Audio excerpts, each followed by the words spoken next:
The Horror at Red Hook by H.P. Lovecraft.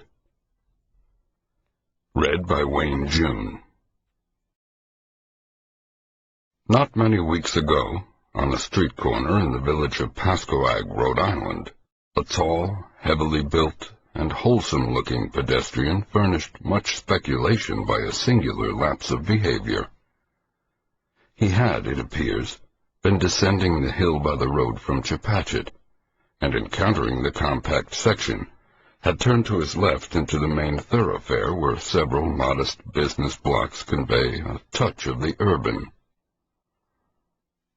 At this point, without visible provocation, he committed his astonishing lapse, staring queerly for a second at the tallest of the buildings before him, and then, with a series of terrified, hysterical shrieks, breaking into a frantic run which ended in a stumble and fall at the next crossing.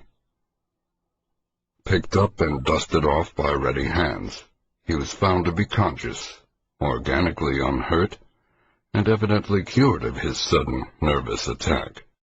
He muttered some shame-faced explanations involving a strain he had undergone, and with downcast glance turned back up the Chepachet road, trudging out of sight without once looking behind him. It was a strange incident to befall so large, robust, normal-featured, and capable-looking a man, and the strangeness was not lessened by the remarks of a bystander who had recognized him as the boarder of a well-known dairyman on the outskirts of Chepachet. He was, it developed, a New York police detective named Thomas F. Malone, now on a long leave of absence under medical treatment after some disproportionately arduous work on a gruesome local case which accident had made dramatic. There had been a collapse of several old brick buildings during a raid in which he had shared, and something about the wholesale loss of life, both of prisoners and of his companions, had peculiarly appalled him. As a result, he had acquired an acute and anomalous horror of any buildings even remotely suggesting the ones which had fallen in, so that in the end mental specialists forbade him the sight of such things for an indefinite period. A police surgeon with relatives in Chepachet had put forward that quaint hamlet of wooden colonial houses as an ideal spot for the psychological convalescence, and thither the sufferer had gone, promising never to venture among the brick-lined streets of larger villages till duly advised by the wound-socket specialist with whom he was put in touch. This walk to Pascoag for magazines had been a mistake, and the patient had paid in fright, bruises, and humiliation for his disobedience. So much the gossips of Chepachet and Pascoag knew, and so much also the most learned specialists believed. But Malone had at first told the specialists much more, ceasing only when he saw that utter incredulity was his portion. Thereafter he held his peace, protesting not at all when it was generally agreed that the collapse of certain squalid brick houses in the Red Hook section of Brooklyn, and the consequent death of many brave officers, had unseated his nervous equilibrium. He had worked too hard, all said, in trying to clean up those nests of disorder and violence. Certain features were shocking enough, in all conscience, and the unexpected tragedy was the last straw. This was a simple explanation which everyone could understand, and because Malone was not a simple person, he perceived that he had better let it suffice. To hint to unimaginative people of a horror beyond all human conception, a horror of houses and blocks and cities leprous and cancerous with evil dragged from elder worlds, would be merely to invite a padded cell instead of a restful rustication. And Malone was a man of sense despite his mysticism. He had the Celt's far vision of weird and hidden things, but the logician's quick eye for the outwardly unconvincing, an amalgam which had led him far afield in the 42 years of his life, and set him in strange places for a Dublin University man born in a Georgian villa near Phoenix Park. And now, as he reviewed the things he had seen and felt and apprehended, Malone was content to keep unshared the secret of what could reduce a dauntless fighter to a quivering neurotic, what could make old brick slums and seas of dark, subtle faces a thing of nightmare and eldritch portent. It would not be the first time his sensations had been forced to bide uninterpreted, for was not his very act of plunging into the polyglot abyss of New York's underworld a freak beyond sensible explanation? What could he tell the prosaic of the antique witcheries and grotesque marvels discernible to sensitive eyes amidst the poisoned cauldron where all the varied dregs of unwholesome ages mix their venom and perpetuate their obscene terrors? He had seen the hellish green flame of secret wonder in this blatant, evasive welter of outward greed and inward blasphemy, and had smiled gently when all the New Yorkers he knew scoffed at his experiment in police work. They had been very witty and cynical, deriding his fantastic pursuit of unknowable mysteries, and assuring him that in these days New York held nothing but cheapness and vulgarity. One of them had wagered him a heavy sum that he could not, despite many poignant things to his credit in the Dublin Review, even write a truly interesting story of New York low life. And now, looking back, he perceived that cosmic irony had justified the prophet's words, while secretly confuting their flippant meaning. The horror, as glimpsed at last, could not make a story, for like the book cited by Poe's German authority, Es lasst sich nicht lesen. It does not permit itself to be read. 2. To Malone, the sense of latent mystery in existence was always present. In youth he had felt the hidden beauty and ecstasy of things, and had been a poet. But poverty and sorrow and exile had turned his gaze in darker directions, and he had thrilled at the imputations of evil in the world around. Daily life had for him come to be a phantasmagoria of macabre shadow studies, now glittering and leering with concealed rottenness, as in Beardsley's best manner, now hinting terrors behind the commonest shapes and objects, as in the subtler and less obvious work of Gustave Doré. He would often regard it as merciful that most persons of high intelligence jeer at the inmost mysteries, for, he argued, if superior minds were ever placed in fullest contact with the secrets preserved by ancient and lowly cults, the resultant abnormalities would soon not only wreck the world, but threaten the very integrity of the universe. All this reflection was no doubt morbid, but keen logic and a deep sense of humor ably offset it. Malone was satisfied to let his notions remain as half-spied and forbidden visions to be lightly played with, and hysteria came only when duty flung him into a hell of revelation too sudden and insidious to escape. He had for some time been detailed to the Butler Street station in Brooklyn when the Red Hook matter came to his notice. Red Hook is a maze of hybrid squalor near the ancient waterfront opposite Governor's Island, with dirty highways climbing the hill from the wharves to that higher ground where the decayed lengths of Clinton and Court Streets lead off toward the Borough Hall. Its houses are mostly of brick, dating from the first quarter to the middle of the 19th century, and some of the obscurer alleys and byways have that alluring antique flavor which conventional reading leads us to call Dickensian. The population is a hopeless tangle and enigma. Syrian, Spanish, Italian, and Negro elements impinging upon one another, and fragments of Scandinavian and American belts lying not far distant. It is a babel of sound and filth, and sends out strange cries to answer the lapping, oily waves at its grimy piers and the monstrous organ litanies of the harbor whistles. Here, long ago, a brighter picture dwelt, with clear-eyed mariners on the lower streets and homes of taste and substance where the larger houses line the hill.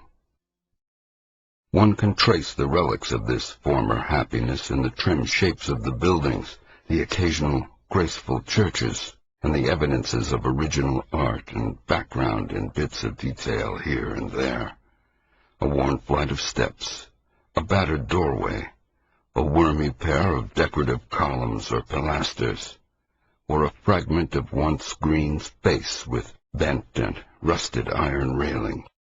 The houses are generally in solid blocks, and now and then a many-windowed cupola rises to tell of days when the households of captains and shipowners watched the sea. From this tangle of material and spiritual putrescence the blasphemies of 100 dialects assail the sky.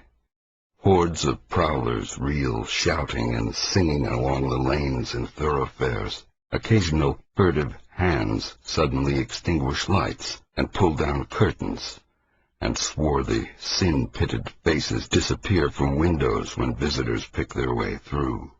Policemen despair of order or reform, and seek rather to erect barriers protecting the outside world from the contagion.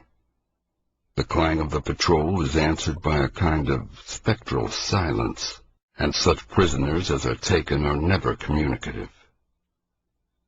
Visible offenses are as varied as the local dialects, and run the gamut from the smuggling of rum and prohibited aliens through diverse stages of lawlessness and obscure vice, to murder and mutilation in their most abhorrent guises. That these visible affairs are not more frequent is not to the neighborhood's credit, unless the power of concealment be an art demanding credit. More people enter Red Hook than leave it, or at least than leave it by the landward side, and those who are not loquacious are the likeliest to leave. Malone found in this state of things a faint stench of secrets more terrible than any of the sins denounced by citizens and bemoaned by priests and philanthropists. He was conscious, as one who united imagination with scientific knowledge, that modern people under lawless conditions tend uncannily to repeat the darkest instinctive patterns of primitive, half-ape savagery in their daily life and ritual observances. And he had often viewed with an anthropologist's shudder the chanting, cursing processions of blear-eyed and pock-marked young men which wound their way along in the dark, small hours of morning. One saw groups of these youths incessantly, sometimes in leering vigils on street corners, sometimes in doorways playing eerily on cheap instruments of music, sometimes in stupefied dozes or indecent dialogues around cafeteria tables near Borough Hall, and sometimes in whispering converse around dingy taxicabs drawn up at the high stoops of crumbling and closely shuttered houses. They chilled and fascinated him more than he dared confess to his associates on the force, for he seemed to see in them some monstrous thread of secret continuity, some fiendish, cryptical, and ancient pattern, utterly beyond and below the sordid mass of facts and habits and haunts listed with such conscientious technical care by the police.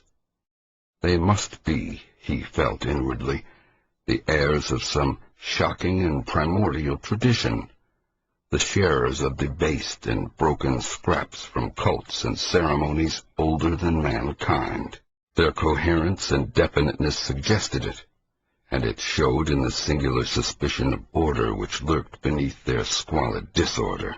He had not read in vain such treatises as Miss Murray's Witch Cult in Western Europe, and knew that up to recent years there had certainly survived among peasants and furtive folk a frightful and clandestine system of assemblies and orgies descended from dark religions antedating the Aryan world and appearing in popular legends as black masses and witches' sabbaths.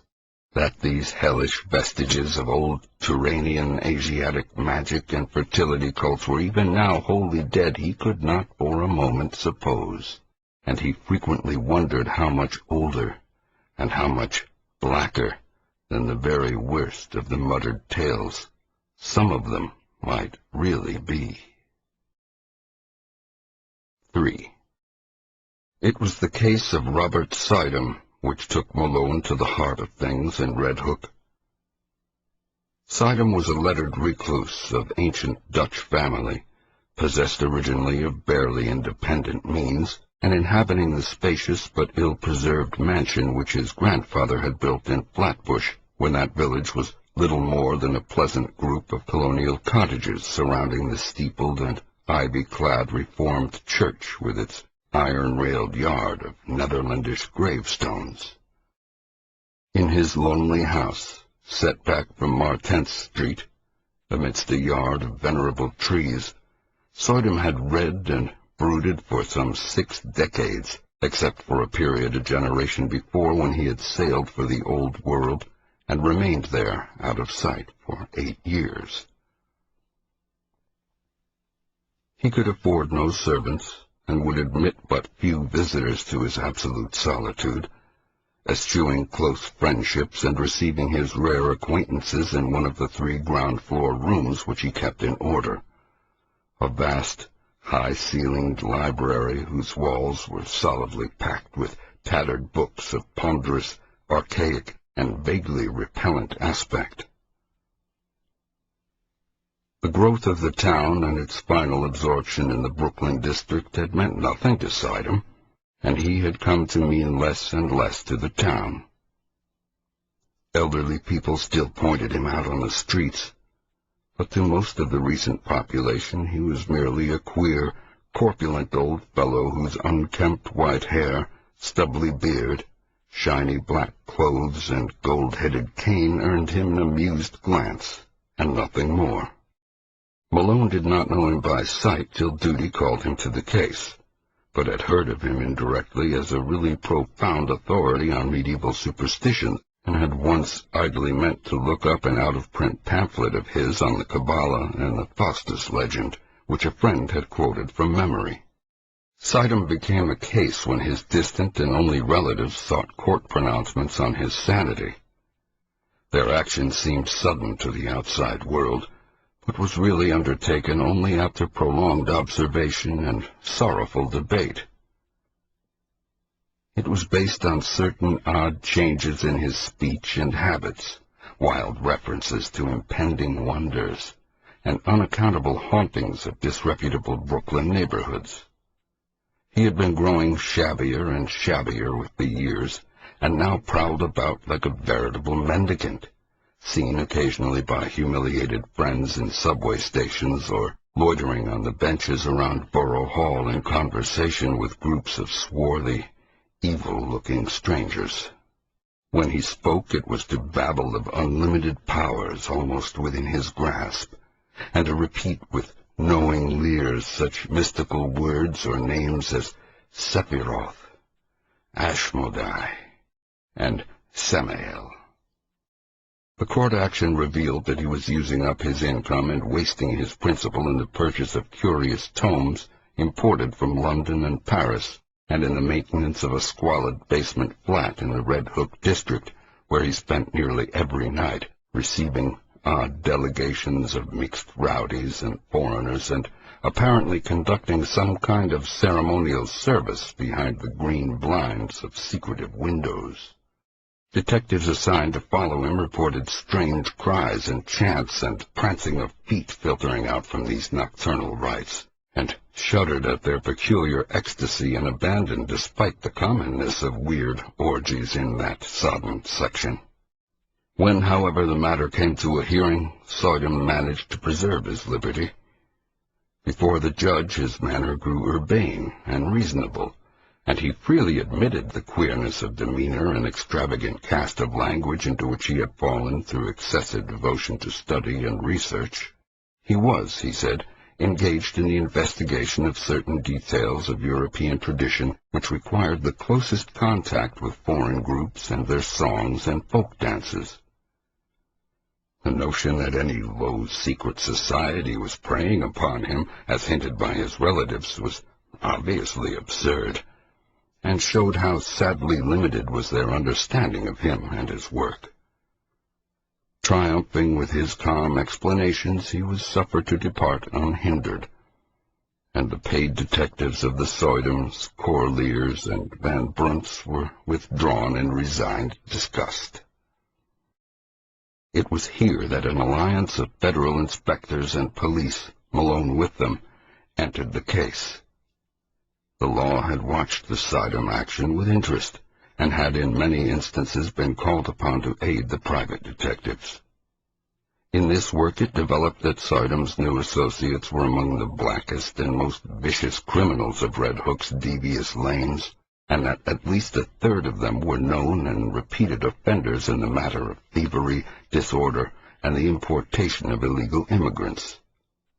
Indeed, it would have not been too much to say that the old scholar's particular circle coincided almost perfectly with the worst of the organized cliques which smuggled ashore certain nameless and unclassified Asian dregs wisely turned back by Ellis Island.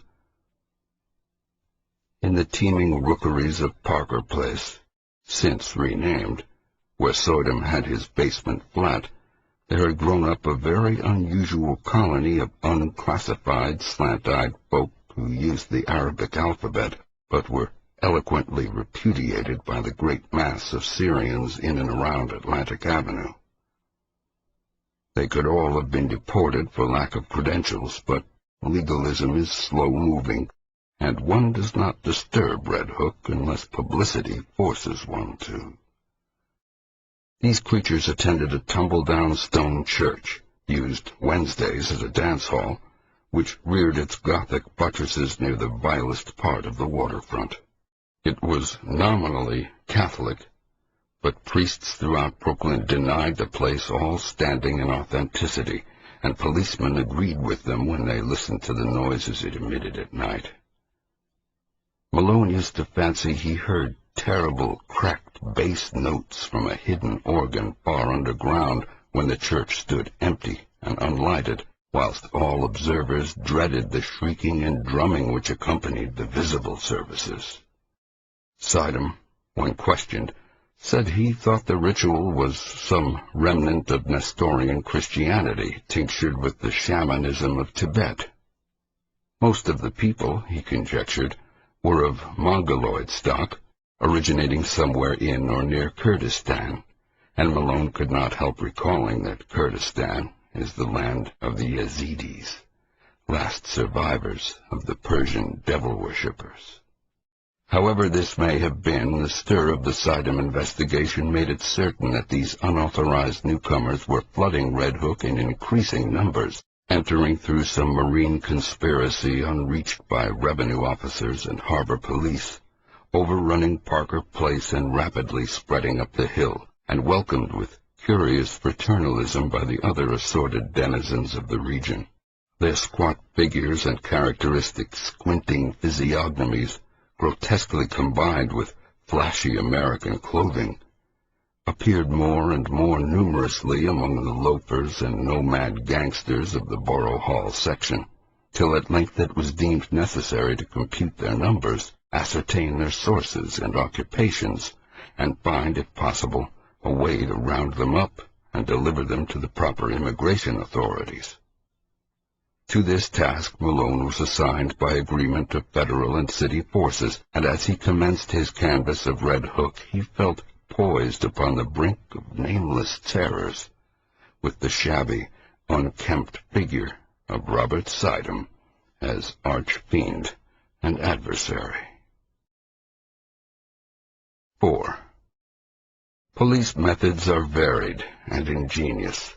Malone, through unostentatious rambles, carefully casual conversations, well-timed offers of hip-pocket liquor, and judicious dialogues with frightened prisoners, learned many isolated facts about the movement whose aspect had become so menacing.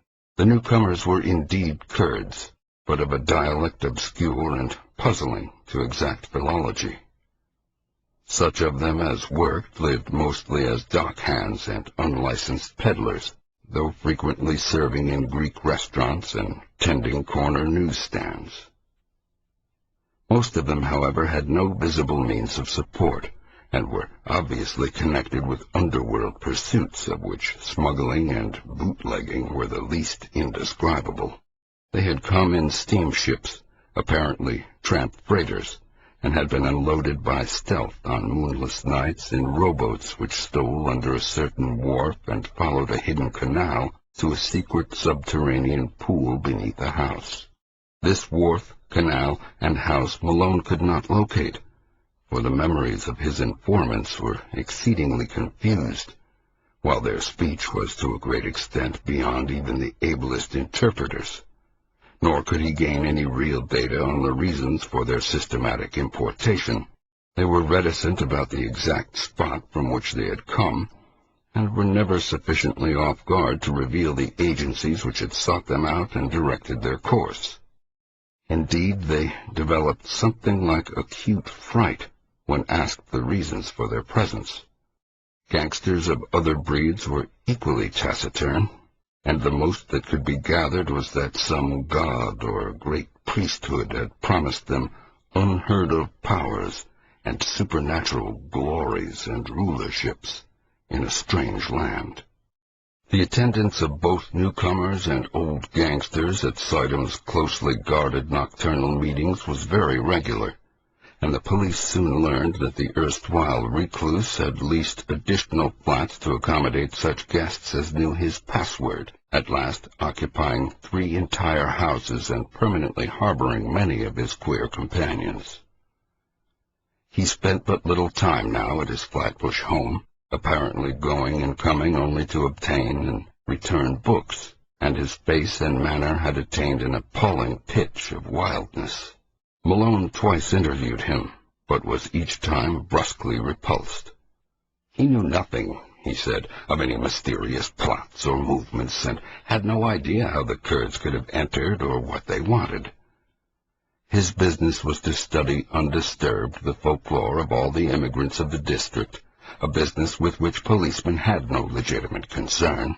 Malone mentioned his admiration for Sidom's old brochure on the Kabbalah and other myths, but the old man's softening was only momentary. He sensed an intrusion, and rebuffed his visitor in no uncertain way, till Malone withdrew disgusted and turned to other channels of information. What Malone would have unearthed could he have worked continuously on the case, we shall never know. As it was, a stupid conflict between city and federal authority suspended the investigations for several months, during which the detective was busy with other assignments. But at no time did he lose interest, or fail to stand amazed at what began to happen to Robert Sidom. Just at the time when a wave of kidnappings and disappearances spread its excitement over New York, the unkempt scholar embarked upon a metamorphosis as startling as it was absurd. One day he was seen near Borough Hall with clean-shaved face, well-trimmed hair, and tastefully immaculate attire, and on every day thereafter some obscure improvement was noticed in him. He maintained his new fastidiousness without interruption, added to it an unwonted sparkle of eye and crispness of speech, and began little by little to shed the corpulence which had so long deformed him. Now frequently taken for less than his age, he acquired an elasticity of step and buoyancy of demeanor to match the new tradition, and showed a curious darkening of the hair which somehow did not suggest dye. As the months passed, he commenced to dress less and less conservatively, and finally astonished his new friends by renovating and redecorating his Flatbush mansion, which he threw open in a series of receptions, summoning all the acquaintances he could remember, and extending a special welcome to the fully forgiven relatives who had so lately sought his restraint.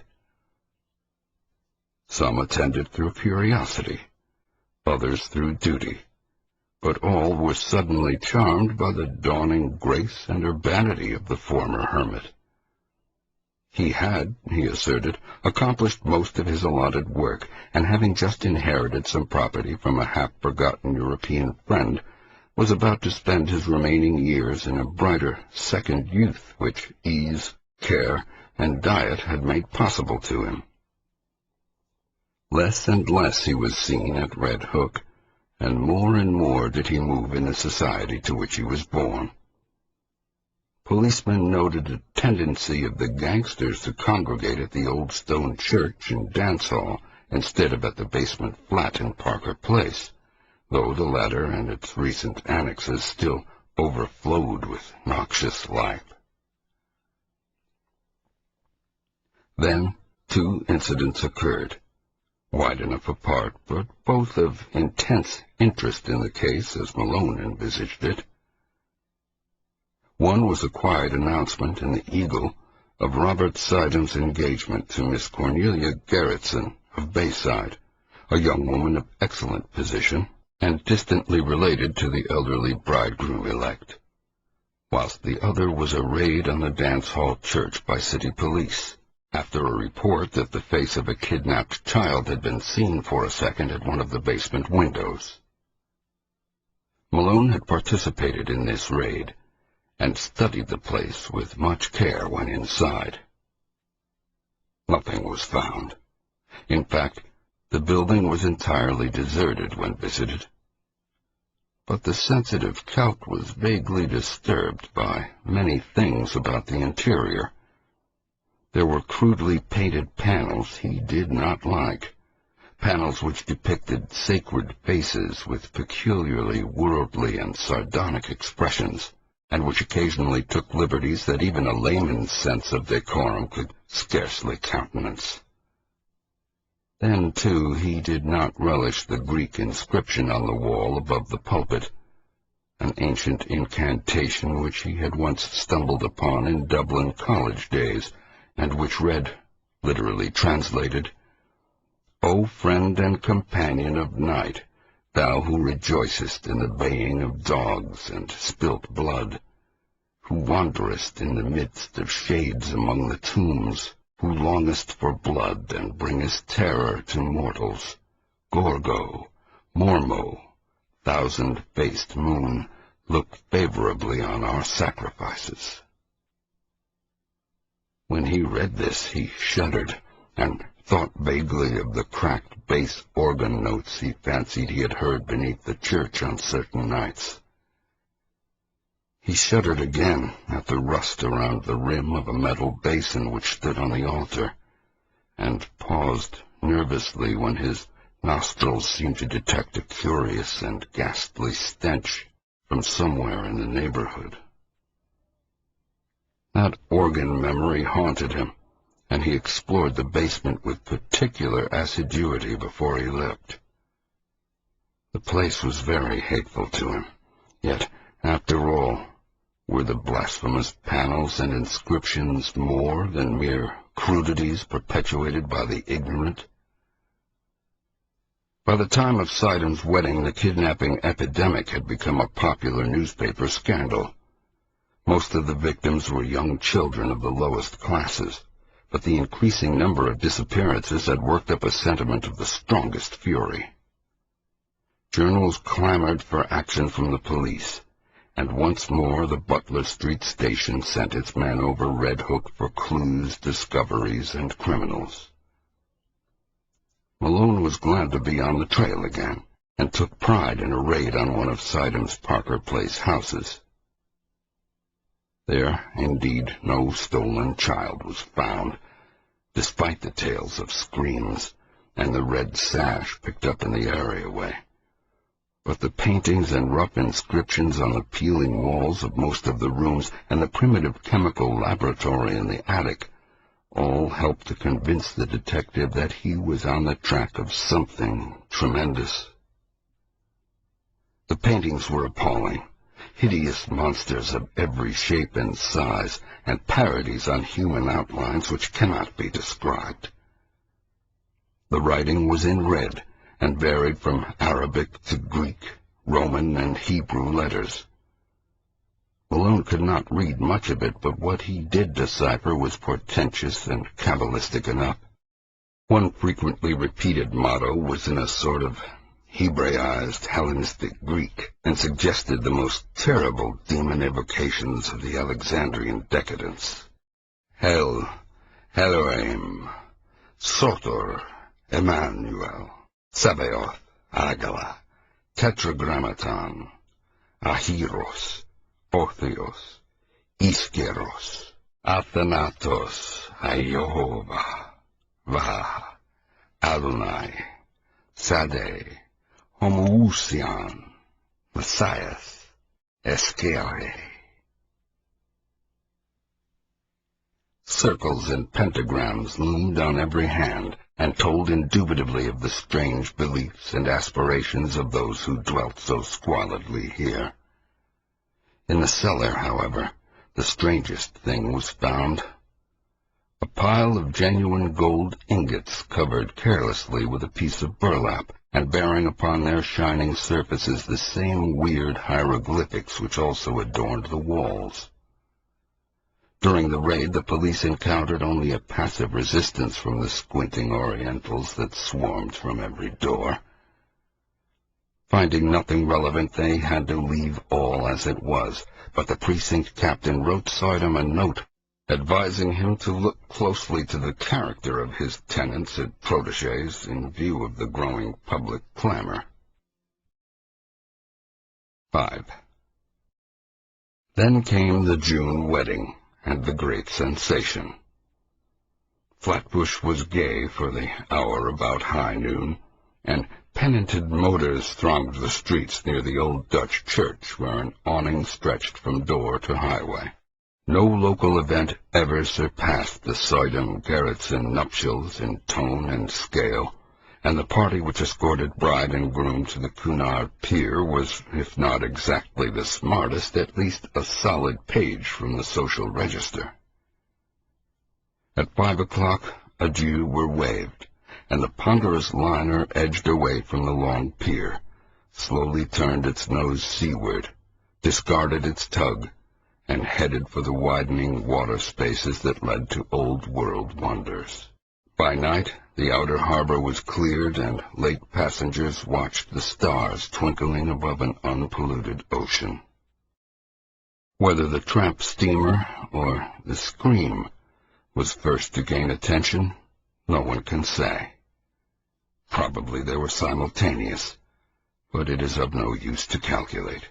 The Scream came from the Sardam stateroom, and the sailor who broke down the door could perhaps have told frightful things if he had not forthwith gone completely mad. As it is, he shrieked more loudly than the first victims, and thereafter ran simpering about the vessel till caught and put in irons. The ship's doctor, who entered the stateroom and turned on the lights a moment later, did not go mad, but told nobody what he saw till afterward, when he corresponded with Malone in Chepachet. It was murder, strangulation, but one need not say that the claw mark on Mrs. Sardam's throat could not have come from her husband's or any other human hand, or that upon the white wall there flickered for an instant in hateful red a legend which, later copied from memory, seems to have been nothing less than the fearsome Chaldee letters of the word Lilith. One need not mention these things because they vanished so quickly. As for Sardam, one could at least bar others from the room until one knew what to think oneself. The doctor has distinctly assured Malone that he did not see it. The open porthole just before he turned on the lights was clouded for a second with a certain phosphorescence, and for a moment there seemed to echo in the night outside the suggestion of a faint and hellish tittering, but no real outline met the eye. As proof, The doctor points to his continued sanity. Then the tramp steamer claimed all attention. A boat put off, and a horde of swart, insolent ruffians in officers' dress swarmed above the temporarily halted Cunarder. They wanted Sidham, or his body. They had known of his trip, and for certain reasons were sure he would die. The captain's deck was almost a pandemonium, for at the instant between the doctor's report from the stateroom and the demands of the men from the tramp, not even the wisest and gravest seaman could think what to do. Suddenly the leader of the visiting mariners, an Arab with a hatefully negroid mouth, pulled forth a dirty, crumpled paper and handed it to the captain. It was signed by Robert Sidham, and bore the following odd message. In case of sudden or unexplained accident or death on my part, please deliver me or my body unquestioningly into the hands of the bearer and his associates. Everything, for me, and perhaps for you, depends upon absolute compliance. Explanations can come later. Do not fail me now. Robert Sidham. Captain and doctor looked at each other, and the latter whispered something to the former.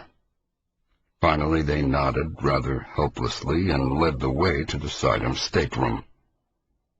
The doctor directed the captain's glance away as he unlocked the door and admitted the strange seaman, nor did he breathe easily till they filed out with their burden after an unaccountably long period of preparation. It was wrapped in bedding from the berths, and the doctor was glad that the outlines were not very revealing. Somehow the men got the thing over the side and away to their tramp steamer without uncovering it. The Cunarder started again, and the doctor and a ship's undertaker sought out the Sidham stateroom to perform what last services they could. Once more the physician was forced to reticence and even to mendacity, for a hellish thing had happened. When the undertaker asked him why he had drained off all of Mrs. Sidham's blood, he neglected to affirm that he had not done so. Nor did he point to the vacant bottle spaces on the rack, or to the odor in the sink which showed the hasty disposition of the bottle's original contents. The pockets of those men, if men they were, had bulged damnably when they left the ship. 2 hours later, and the world knew by radio all that it ought to know of the horrible affair. 6. That same June evening, without having heard a word from the sea, Malone was desperately busy among the alleys of Red Hook. A sudden stir seemed to permeate the place, and as if apprised by grapevine telegraph of something singular, the denizens clustered expectantly around the dance-hall church and the houses in Parker Place. 3 children had just disappeared, blue-eyed Norwegians from the streets toward Gowanus, and there were rumors of a mob forming among the sturdy Vikings of that section. Malone had for weeks been urging his colleagues to attempt a general clean-up, and at last, moved by conditions more obvious to their common sense than the conjectures of a Dublin dreamer, they had agreed upon a final stroke. The unrest and menace of this evening had been the deciding factor, and just about midnight a raiding party recruited from 3 stations descended upon Parker Place and its environs. Doors were battered in, stragglers arrested, and candle-lighted rooms forced to disgorge unbelievable throngs of mixed foreigners in figured robes, mitres, and other inexplicable devices. Much was lost in the melee, for objects were thrown hastily down unexpected shafts, and betraying odors deadened by the sudden kindling of pungent incense.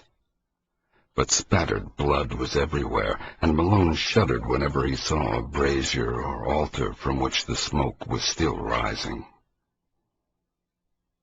He wanted to be in several places at once, and decided on Sidham's basement flat only after a messenger had reported the complete emptiness of the dilapidated dance-hall church.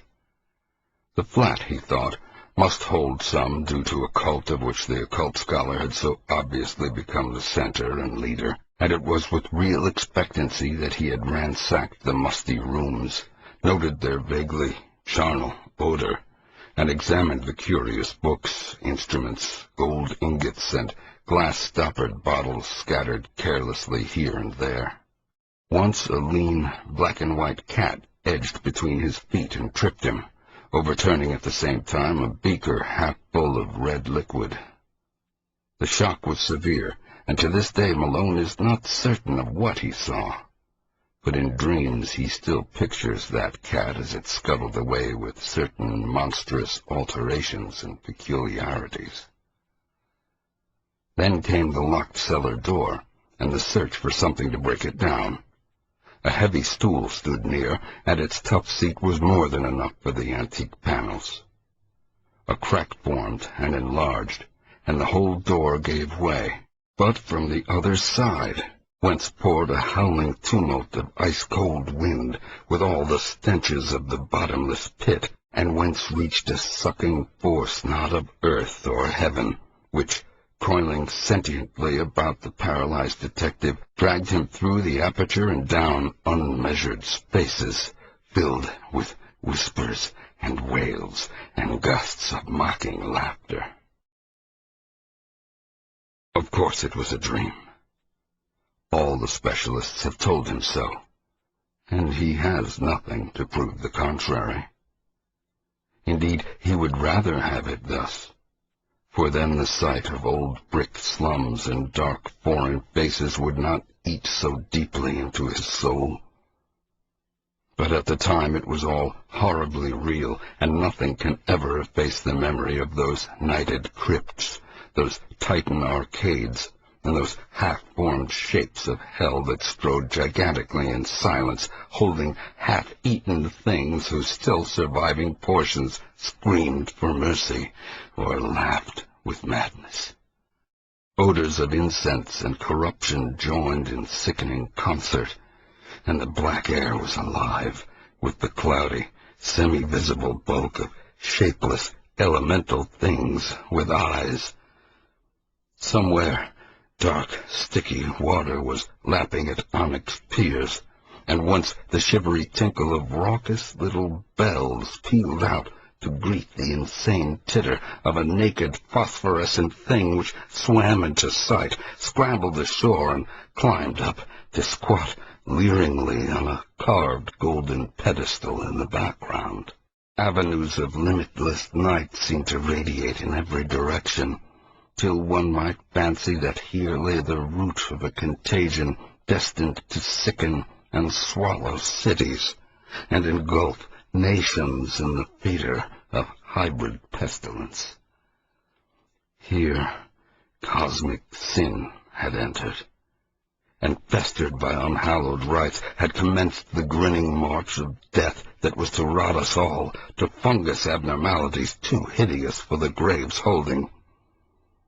Satan here held his Babylonish court, and in the blood of stainless childhood the leprous limbs of phosphorescent Lilith were laved. Incubi and succubi howled praise to Hecate, and headless moon calves bleated to the Magna Mater. Goats leaped to the sound of thin, accursed flutes, and Argipans chased endlessly after misshapen fawns over rocks twisted like swollen toads.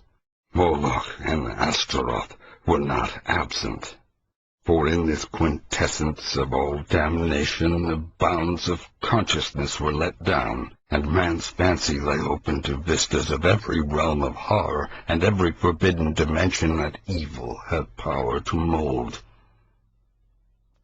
The world and nature were helpless against such assaults from unsealed wells of night. Nor could any sign or prayer check the Walpurgis riot of horror which had come when a sage with the hateful key had stumbled on a hoard with the locked and brimming coffer of transmitted demon lore. Suddenly a ray of physical light shot through these phantasms, and Malone heard the sound of oars amidst the blasphemies of things that should be dead. A boat with a lantern in its prow darted into sight, made fast to an iron ring in the slimy stone pier, and vomited forth several dark men bearing a long burden swathed in bedding. They took it to the naked, phosphorescent thing on the carved golden pedestal, and the thing tittered and pawed at the bedding. Then they unswathed it, and propped upright before the pedestal the gangrenous corpse of a corpulent old man with stubbly beard and unkempt white hair. The phosphorescent thing tittered again, and the men produced bottles from their pockets and anointed its feet with red, whilst they afterward gave the bottles to the thing to drink from. All at once, from an arcaded avenue leading endlessly away, there came the demonic rattling and wheeze of a blasphemous organ, choking and rumbling out the mockeries of hell in a cracked, sardonic bass. In an instant every moving entity was electrified, and forming at once into a ceremonial procession, the nightmare horde slithered away in quest of the sound. Goat, satyr, and orgipan, incubus, succubus, and lemur, twisted toad and shapeless elemental, dog-faced howler and silent strutter in the darkness, all led by the abominable, naked phosphorescent thing that had squatted on the carved golden throne, and that now strode insolently, bearing in its arms the glassy-eyed corpse of the corpulent old man. The strange dark men danced in the rear, and the whole column skipped and leaped with Dionysiac fury. Malone staggered after them a few steps, delirious and hazy, and doubtful of his place in this or any other world. Then he turned, faltered, and sank down on the cold, damp stone, gasping and shivering as the demon organ croaked on, and the howling and drumming and tinkling of the mad procession grew fainter and fainter. Vaguely he was conscious of chanted horrors and shocking croakings afar off. Now and then a wail or whine of ceremonial devotion would float to him through the black arcade, whilst eventually there arose the dreadful Greek incantation whose text he had read above the pulpit of that dance-hall church. O friend and companion of night, thou who rejoicest in the baying of dogs, here a hideous howl burst forth, and spilt blood. Here nameless sounds vied with morbid shriekings. Who wanderest in the midst of shades among the tombs, here a whistling sigh occurred. Who longest for blood and bringest terror to mortals, short, sharp cries from myriad throats. Gorgo, repeated as a response. Mormo, repeated with ecstasy. Thousand-faced moon, sighs and flute notes. Look favorably on our sacrifices. As the chant closed, a general shout went up, and hissing sounds nearly drowned the croaking of the cracked bass organ. Then a gasp as from many throats, and a babble of barked and bleated words. Lilith, great Lilith, behold the bridegroom. More cries, a clamor of riding, and the sharp, clicking footfalls of a running figure. The footfalls approached, and Malone raised himself to his elbow to look. The luminosity of the crypt, lately diminished, had now slightly increased, and in that devil light there appeared the fleeing form of that which should not flee or feel or breathe. The glassy-eyed, gangrenous corpse of the corpulent old man, now needing no support, but animated by some infernal sorcery of the rite just closed. After it raced the naked, tittering, phosphorescent thing that belonged on the carven pedestal, and still farther behind panted the dark men and all the dread crew of sentient loathsomeness. The corpse was gaining on its pursuers, and seemed bent on a definite object, straining with every rotting muscle toward the carved golden pedestal, whose necromantic importance was evidently so great. Another moment and it had reached its goal, whilst the trailing throng labored on with more frantic speed. But they were too late. for in one final spurt of strength which ripped tendon from tendon and sent its noisome bulk floundering to the floor in a state of jellyfish dissolution, the staring corpse which had been Robert Sidham achieved its object and its triumph. The push had been tremendous, but the force had held out, and as the pusher collapsed to a muddy blotch of corruption, the pedestal he had pushed tottered, tipped, and finally careened from its onyx base into the thick waters below, sending up a parting gleam of carven gold as it sank heavily to undreamable gulfs of lower Tartarus. In that instant, too, the whole scene of horror faded to nothingness before Malone's eyes, and he fainted amidst a thunderous crash which seemed to blot out all the evil universe. 7. Malone's dream, experienced in full before he knew of Sidham's death and transfer at sea, was curiously supplemented by some odd realities of the case, though that is no reason why anyone should believe it. The 3 old houses in Parker Place, doubtless long rotten with decay in its most insidious form, collapsed without visible cause, while half the raiders and most of the prisoners were inside, and of both the greater number were instantly killed. Only in the basements and cellars was there much saving of life, and Malone was lucky to have been deep below the house of Robert Sidham. For he really was there, as no one is disposed to deny. They found him unconscious by the edge of a night-black pool, with a grotesquely horrible jumble of decay and bone, identifiable through dental work as the body of Sidham a few feet away. The case was plain, for it was hither that the smugglers' underground canal led, and the men who took Sidham from the ship had brought him home. They themselves were never found, or at least never identified, and the ship's doctor is not yet satisfied with the simple certitudes of the police. Sidham was evidently a leader in extensive man-smuggling operations, for the canal to his house was but one of several subterranean channels and tunnels in the neighborhood. There was a tunnel from this house to a crypt beneath the dance hall church, a crypt accessible from the church only through a narrow secret passage in the north wall, and in whose chambers some singular and terrible things were discovered. The croaking organ was there, as well as a vast, arched chapel with wooden benches and a strangely figured altar. The walls were lined with small cells, in 17 of which, hideous to relate, solitary prisoners in a state of complete idiocy were found, chained, including 4 mothers with infants of disturbingly strange appearance. These infants died soon after exposure to the light, a circumstance which the doctors thought rather merciful. Nobody but Malone, among those who inspected them, remembered the somber question of old Del Rio. And sint unquam daemons incubi et succubi et in ex tali congressu proles nasci quiat. Before the canals were filled up, they were thoroughly dredged, and yielded forth a sensational array of sawed and split bones of all sizes.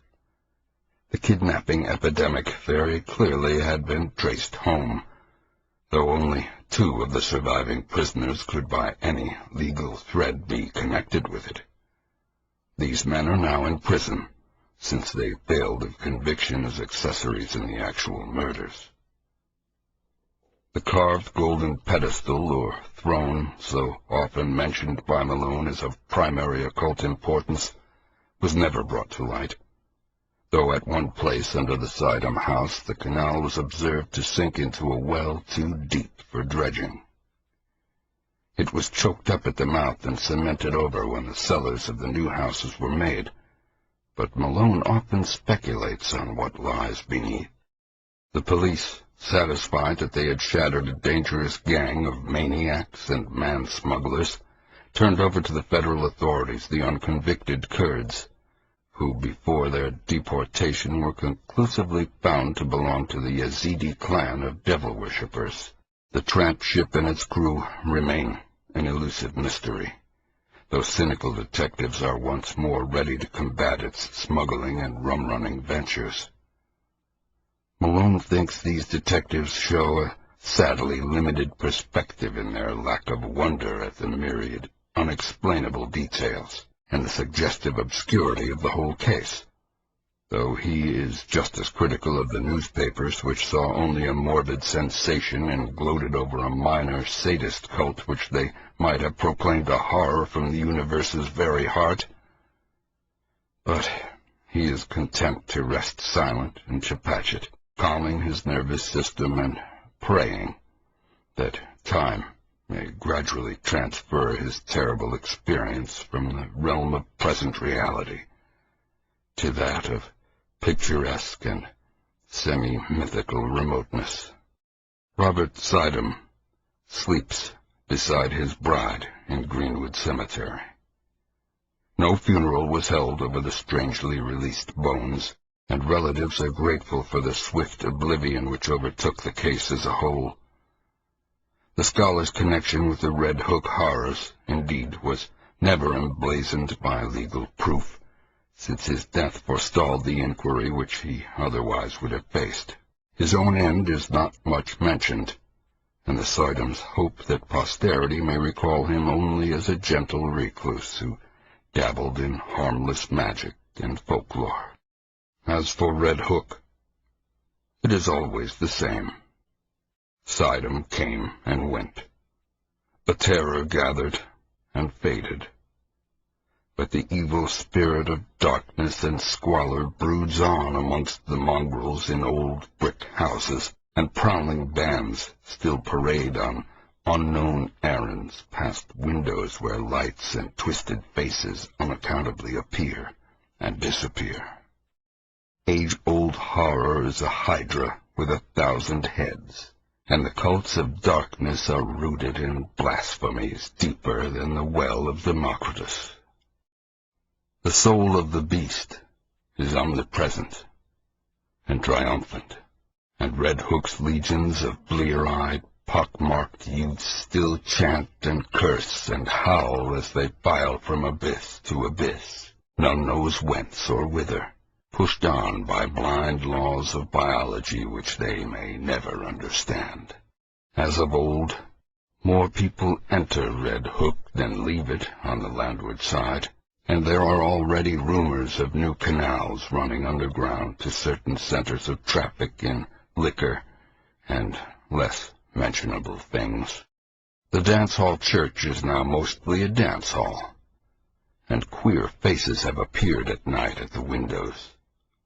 Lately a policeman expressed a belief that the filled-up crypt has been dug out again, and for no simply explainable purpose. Who are we to combat poisons older than history and mankind? Apes danced in Asia to those horrors, and the cancer lurks secure and spreading where furtiveness hides in rows of decaying brick. Malone does not shudder without cause. For only the other day an officer overheard a swarthy, squinting hag teaching a small child some whispered patois in the shadow of an areaway. He listened, and thought it very strange when he heard her repeat over and over again, "O friend and companion of night, thou who rejoicest in the baying of dogs and spilt blood, who wanderest in the midst of shades among the tombs, who longest for blood and bringest terror to mortals, Gorbo, Marmo, thousand-faced moon, look favorably on our sacrifices." The Outsider by H.P. Lovecraft. Read by Wayne June. Unhappy is he to whom the memories of childhood bring only fear and sadness. Wretched is he who looks back upon lone hours in vast and dismal chambers, with brown hangings and maddening rows of antique books, or upon odd watches in twilight groves of grotesque, gigantic, and vine-encumbered trees that silently wave twisted branches far aloft. Such a lot the gods gave to me, the dazed, the disappointed, the barren, the broken. And yet I am strangely content, and cling desperately to those sear memories when my mind momentarily threatens to reach beyond to the other. I know not where I was born, save that the castle was infinitely old and infinitely horrible, full of dark passages and having high ceilings where the eye could find only cobwebs and shadows. The stones in the crumbling corridors seemed always hideously damp, and there was an accursed smell everywhere, as of the piled-up corpses of dead generations. It was never light, so that I used sometimes to light candles and gaze steadily at them for relief. Nor was there any sun outdoors, since the terrible trees grew high above the topmost accessible tower. There was one black tower which reached above the trees into the unknown outer sky, but that was partly ruined and could not be ascended save by a well-nigh impossible climb up the sheer wall, stone by stone. I must have lived years in this space, but I cannot measure the time. Beings must have cared for my needs, yet I cannot recall any person except myself, or anything alive but the noiseless rats and bats and spiders. I think that whoever nursed me must have been shockingly aged, since my first conception of a living person was that of somebody mockingly like myself, yet distorted, shriveled, and decaying like the castle. To me there was nothing grotesque in the bones and skeletons that strewed some of the stone crypts deep down among the foundations. I fantastically associated these things with everyday events, and thought them more natural than the colored pictures of living beings which I found in many of the moldy books. From such books I learned all that I know.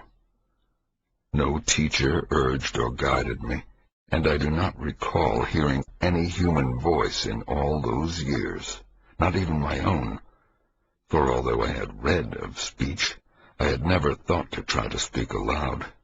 My aspect was a matter equally unthought of, for there were no mirrors in the castle, and I merely regarded myself by instinct as akin to the youthful figures I saw drawn and painted in the books. I felt conscious of youth because I remembered so little. Outside, across the putrid moat and under the dark, mute trees, I would often lie and dream for hours about what I had read in the books, and would longingly picture myself amidst gay crowds in the sunny world beyond the endless forests.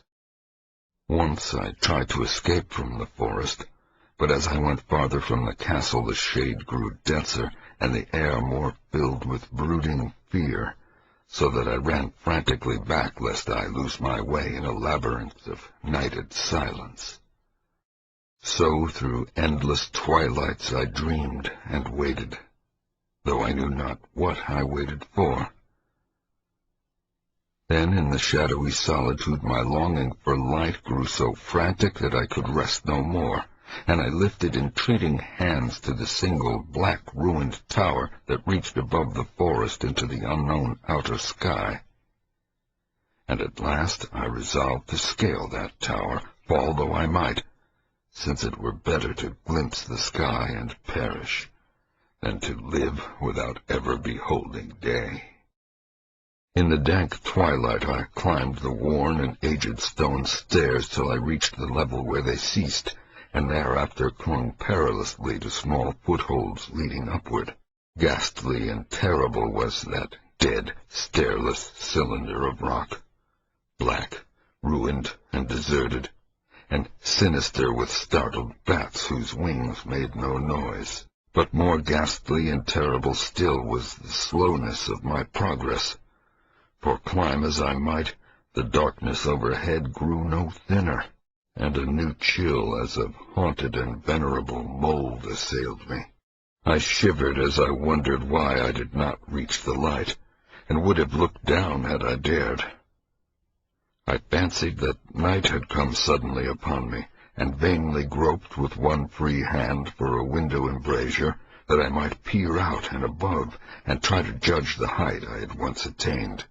All at once, after an infinity of awesome, sightless crawling up that concave and desperate precipice, I felt my head touch a solid thing, and I knew I must have gained the roof, or at least some kind of floor. In the darkness I raised my free hand and tested the barrier, finding it stone and immovable.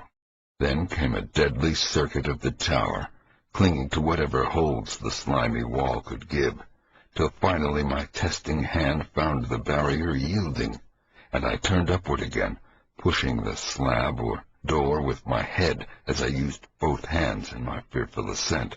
There was no light revealed above, and as my hands went higher I knew that my climb was for the nonce ended, since the slab was the trapdoor of an aperture leading to a level stone surface of greater circumference than the lower tower, no doubt the floor of some lofty and capacious observation chamber.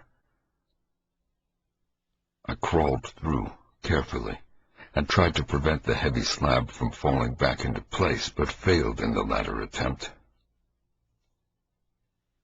As I lay exhausted on the stone floor, I heard the eerie echoes of its fall, hoped, when necessary, to pry it up again. Believing I was now at prodigious height, far above the accursed branches of the wood, I dragged myself up from the floor and fumbled about for windows, that I might look for the first time upon the sky and the moon and stars of which I had read. But on every hand I was disappointed, since all that I found were vast shelves of marble, bearing odious oblong boxes of disturbing size. More and more I reflected, and wondered what hoary secrets might abide in this high apartment so many eons cut off from the castle below. Then, unexpectedly, my hands came upon a doorway, where hung a portal of stone, rough with strange chiseling. Trying it, I found it locked, but with a supreme burst of strength I overcame all obstacles and dragged it open inward. As I did so, there came to me the purest ecstasy I have ever known, for shining tranquilly through an ornate grating of iron and down a short stone passageway of steps that ascended from the newly found doorway was the radiant full moon, which I had never before seen save in dreams and in vague visions I dared not call memories. Fancying now that I had attained the very pinnacle of the castle, I commenced to rush up the few steps beyond the door. But the sudden veiling of the moon by a cloud caused me to stumble, and I felt my way more slowly in the dark. It was still very dark when I reached the grating, which I tried carefully and found unlocked, but which I did not open for fear of falling from the amazing height to which I had climbed. Then the moon came out.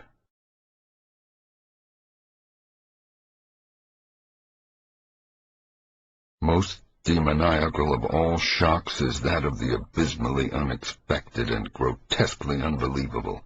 Nothing I had before undergone could compare in terror with what I now saw, with the bizarre marvels that sight implied. The sight itself was as simple as it was stupefying, for it was merely this. Instead of a dizzying prospect of treetops seen from a lofty eminence, there stretched around me on the level through the grating nothing less than the solid ground, decked and diversified by marble slabs and columns, and overshadowed by an ancient stone church, whose ruined spire gleamed spectrally in the moonlight. Half unconscious, I opened the grating and staggered out upon the white gravel path that stretched away in two directions. My mind, stunned and chaotic as it was, still held the frantic craving for light, and not even the fantastic wonder which had happened could stay my course. I neither knew nor cared whether my experience was insanity, dreaming, or magic, but was determined to gaze upon brilliance and gaiety at any cost. I knew not who I was, or what I was, or what my surroundings might be, though as I continued to stumble along I became conscious of a kind of fearsome, latent memory that made my progress not wholly fortuitous. I passed under an arch out of that region of slabs and columns and wandered through the open country, sometimes following the visible road, but sometimes leaving it curiously to tread across meadows where only occasional ruins bespoke the ancient presence of a forgotten road. Once I swam across a swift river where crumbling, mossy masonry told of a bridge long vanished. Over 2 hours must have passed before I reached what seemed to be my goal, a venerable, ivied castle in a thickly wooded park, maddeningly familiar, yet full of perplexing strangeness to me. I saw that the moat was filled in, and that some of the well-known towers were demolished, whilst new wings existed to confuse the beholder. But what I observed with chief interest and delight were the open windows, gorgeously ablaze with light, and sending forth sound of the gayest revelry. Advancing to one of these, I looked in and saw an oddly dressed company indeed, making merry, and speaking brightly to one another. I had never, seemingly, heard human speech before, and could guess only vaguely what was said. Some of the faces seemed to hold expressions that brought up incredibly remote recollections. Others were utterly alien. I now stepped through the low window into the brilliantly lighted room, stepping as I did so from my single bright moment of hope to my blackest convulsion of despair and realization. The nightmare was quick to come, for as I entered, there occurred immediately one of the most terrifying demonstrations I had ever conceived. Scarcely had I crossed the sill when there descended upon the whole company a sudden and unheralded fear of hideous intensity, distorting every face and evoking the most horrible screams from nearly every throat. Flight was universal, and in the clamor and panic several fell in a swoon and were dragged away by their madly fleeing companions. Many covered their eyes with their hands and plunged blindly and awkwardly in their race to escape, overturning furniture and stumbling against the walls before they managed to reach one of the many doors. The cries were shocking, and as I stood in the brilliant apartment, alone and dazed, listening to their vanishing echoes, I trembled at the thought of what might be lurking near me unseen. At a casual inspection, the room seemed deserted, but when I moved towards one of the alcoves, I thought I detected a presence there, a hint of motion beyond the golden-arched doorway leading to another and somewhat similar room. As I approached the arch, I began to perceive the presence more clearly, and then, with the first and last sound I ever uttered, a ghastly ululation that revolted me almost as poignantly as its noxious cause, I beheld in full, frightful vividness the inconceivable, indescribable, and unmentionable monstrosity which had by its simple appearance changed a merry company to a herd of delirious fugitives. I cannot even hint what it was like, for it was a compound of all that is unclean, uncanny, unwelcome, abnormal, and detestable. It was the ghoulish shade of decay, antiquity, and dissolution, the putrid, dripping eidolon of unwholesome revelation. the awful bearing of that which the merciful earth should always hide. God knows it was not of this world, or no longer of this world. Yet to my horror I saw in its eaten-away and bone-revealing outlines a leering, abhorrent travesty on the human shape, and in its moldy, disintegrating apparel an unspeakable quality that chilled me even more. I was almost paralyzed, but not too much so to make a feeble effort towards flight, a backward stumble which failed to break the spell in which the nameless, voiceless monster held me. My eyes, bewitched by the glassy orbs which stared loathsomely into them, refused to close, though they were mercifully blurred, and showed the terrible object but indistinctly after the first shock. I tried to raise my hand to shut out the sight, yet so stunned were my nerves that my arm could not fully obey my will. The attempt, however, was enough to disturb my balance, so that I had to stagger forward several steps to avoid falling. As I did so, I became suddenly and agonizingly aware of the nearness of the carrion thing, whose hideous hollow breathing I half fancied I could hear. Nearly mad, I found myself yet able to throw out a hand to ward off the fetid apparition which pressed so close, when in one cataclysmic second of cosmic nightmarishness and hellish accident my fingers touched the rotting, outstretched paw of the monster beneath the golden arch. I did not shriek, but all the fiendish ghouls that ride the night wind shrieked for me, as in that same second there crashed down upon my mind a single, fleeting avalanche of soul-annihilating memory. I knew in that second all that had been. I remembered beyond the frightful castle and the trees, and recognized the altered edifice in which I now stood. I recognized, most terrible of all, the unholy abomination that stood leering before me as I withdrew my sullied fingers from its own. But in the cosmos there is balm as well as bitterness, and that balm is nepenthe.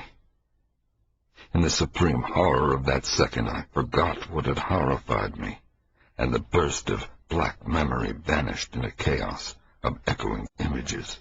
In a dream I fled from that haunted and accursed pile, and ran swiftly and silently in the moonlight.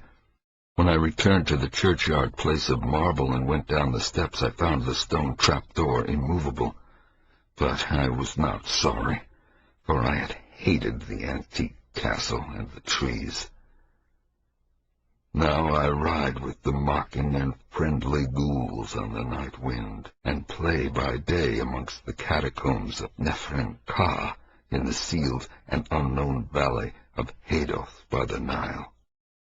I know that light is not for me save that of the moon over the rock tombs of Neb, nor any gaiety save the unnamed feasts of Nitocris beneath the Great Pyramid.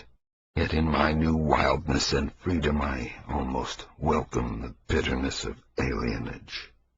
For although nepenthe has calmed me, I know always that I am an outsider, a stranger in this century and among those who are still men.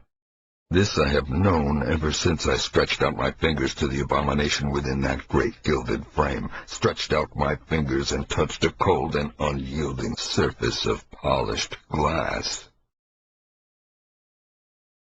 Herbert West, Reanimator, by H.P. Lovecraft. Read by Wayne June. 1. From the Dark. Of Herbert West, who was my friend in college and in afterlife, I can speak only with extreme terror.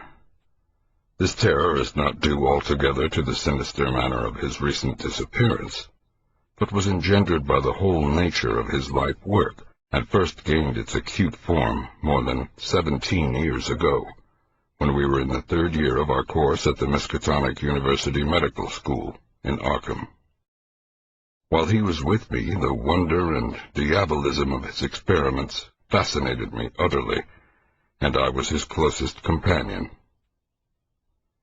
Now that he is gone and the spell is broken, the actual fear is greater. Memories and possibilities are ever more hideous than realities. The first horrible incident of our acquaintance was the greatest shock I ever experienced, and it is only with reluctance that I repeat it. As I have said, it happened when we were in the medical school, where West had already made himself notorious through his wild theories on the nature of death and the possibility of overcoming it artificially. His views, which were ridiculed by the faculty and by his fellow students, hinged on the essentially mechanistic nature of life, and concerned means for operating the organic machinery of mankind by calculated chemical action after the failure of natural processes.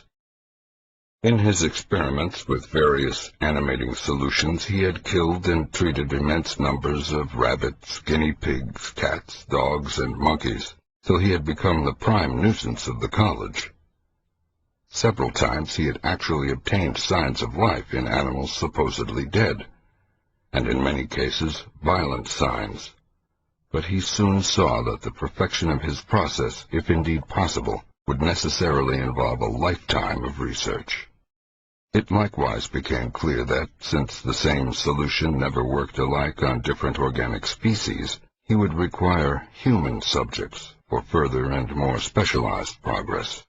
It was here that he first came into conflict with the college authorities, and was debarred from future experiments by no less a dignitary than the dean of the medical school himself, the learned and benevolent Dr. Allen Halsey, whose work in behalf of the stricken is recalled by every old resident of Arkham. I had always been exceptionally tolerant of West's pursuits, and we frequently discussed his theories, whose ramifications and corollaries were almost infinite. Holding with Haeckel that all life is a chemical and physical process, and that the so-called soul is a myth, my friend believed that artificial reanimation of the dead can depend only on the condition of the tissues, and that unless actual decomposition has set in, a corpse fully equipped with organs may, with suitable measures, be set going again in the peculiar fashion known as life. That the psychic or intellectual life might be impaired by the slight deterioration of sensitive brain cells, which even a short period of death would be apt to cause, West fully realized. It had at first been his hope to find a reagent which would restore vitality before the actual advent of death, and only repeated failures on animals had shown him that the natural and artificial life motions were incompatible.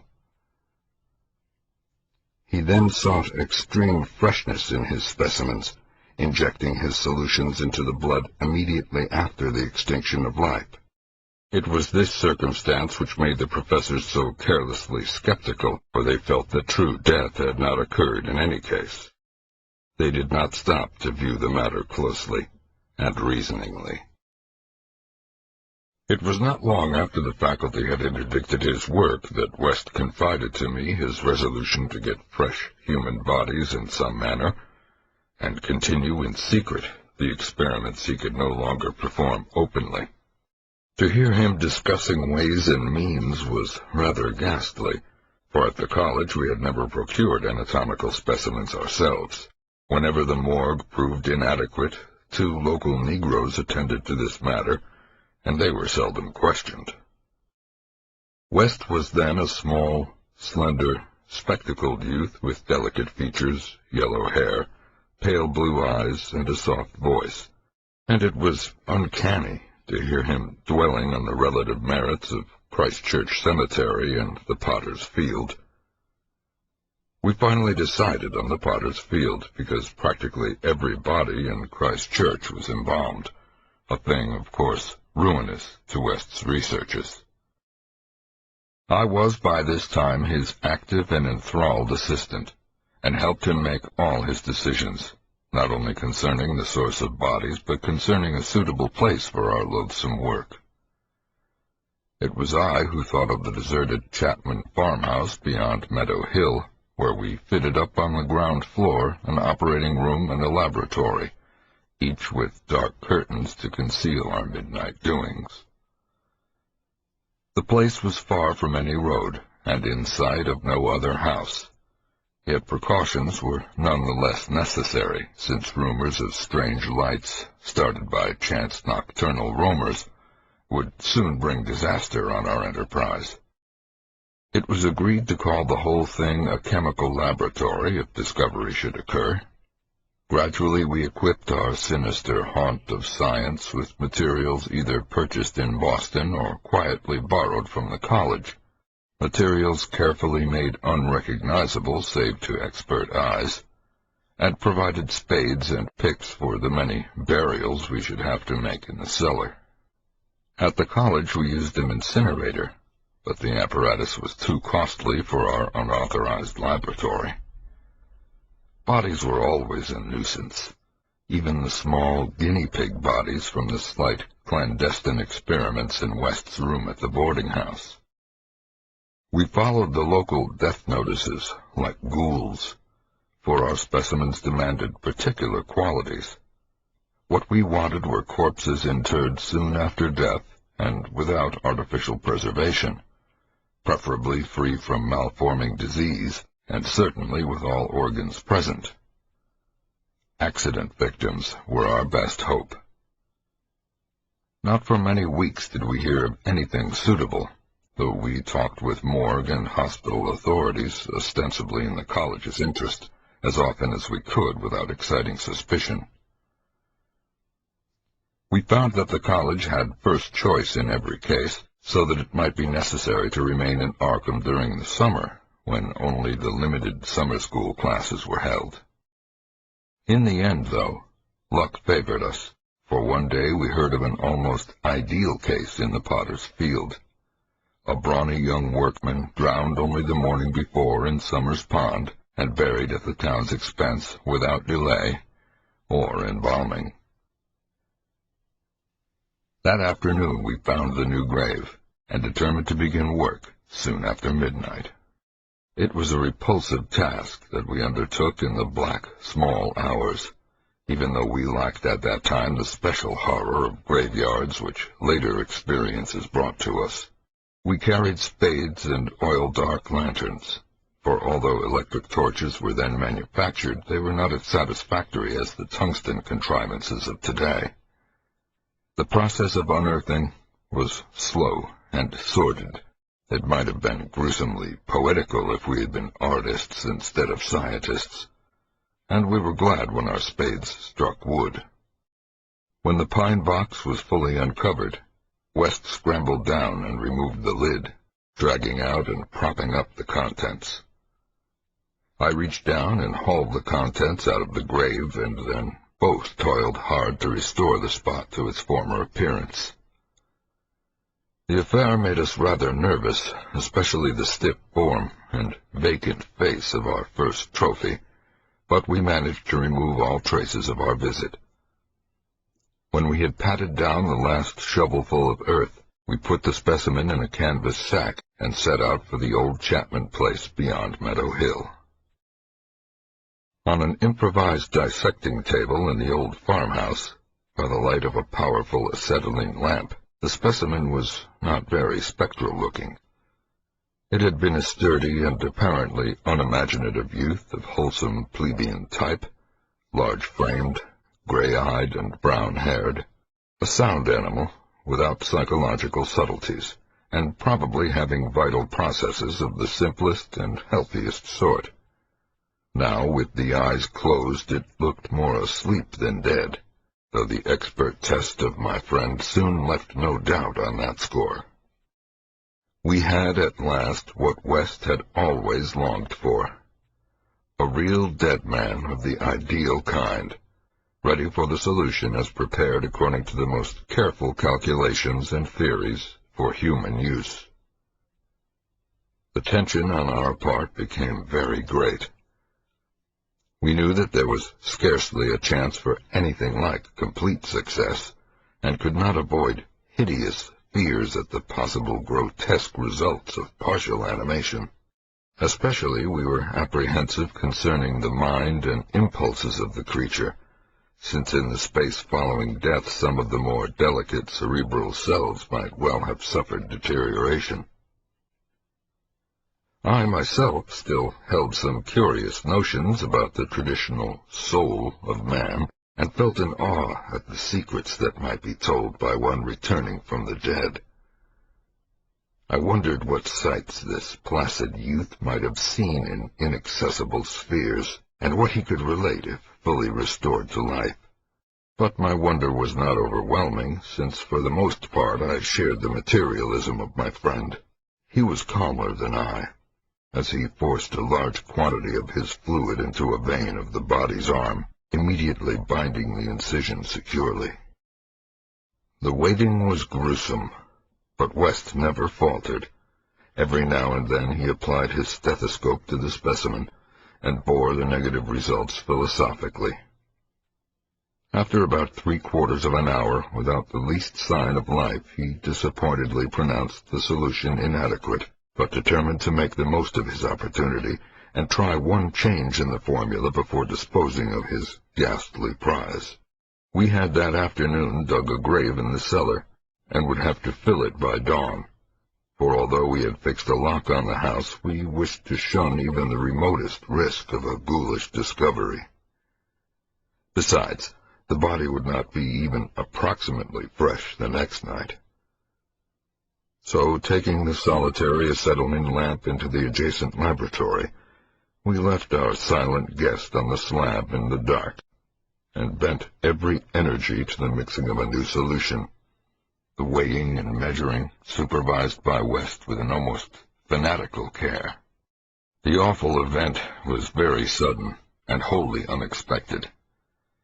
I was pouring something from one test tube to another, and West was busy over the alcohol blast lamp which had to answer for a Bunsen burner in this gasless edifice, when from the pitch-black room we had left there burst the most appalling and demoniac succession of cries that either of us had ever heard.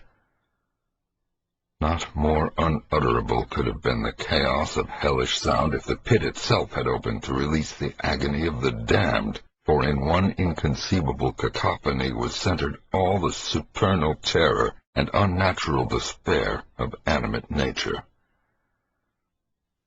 Human it could not have been.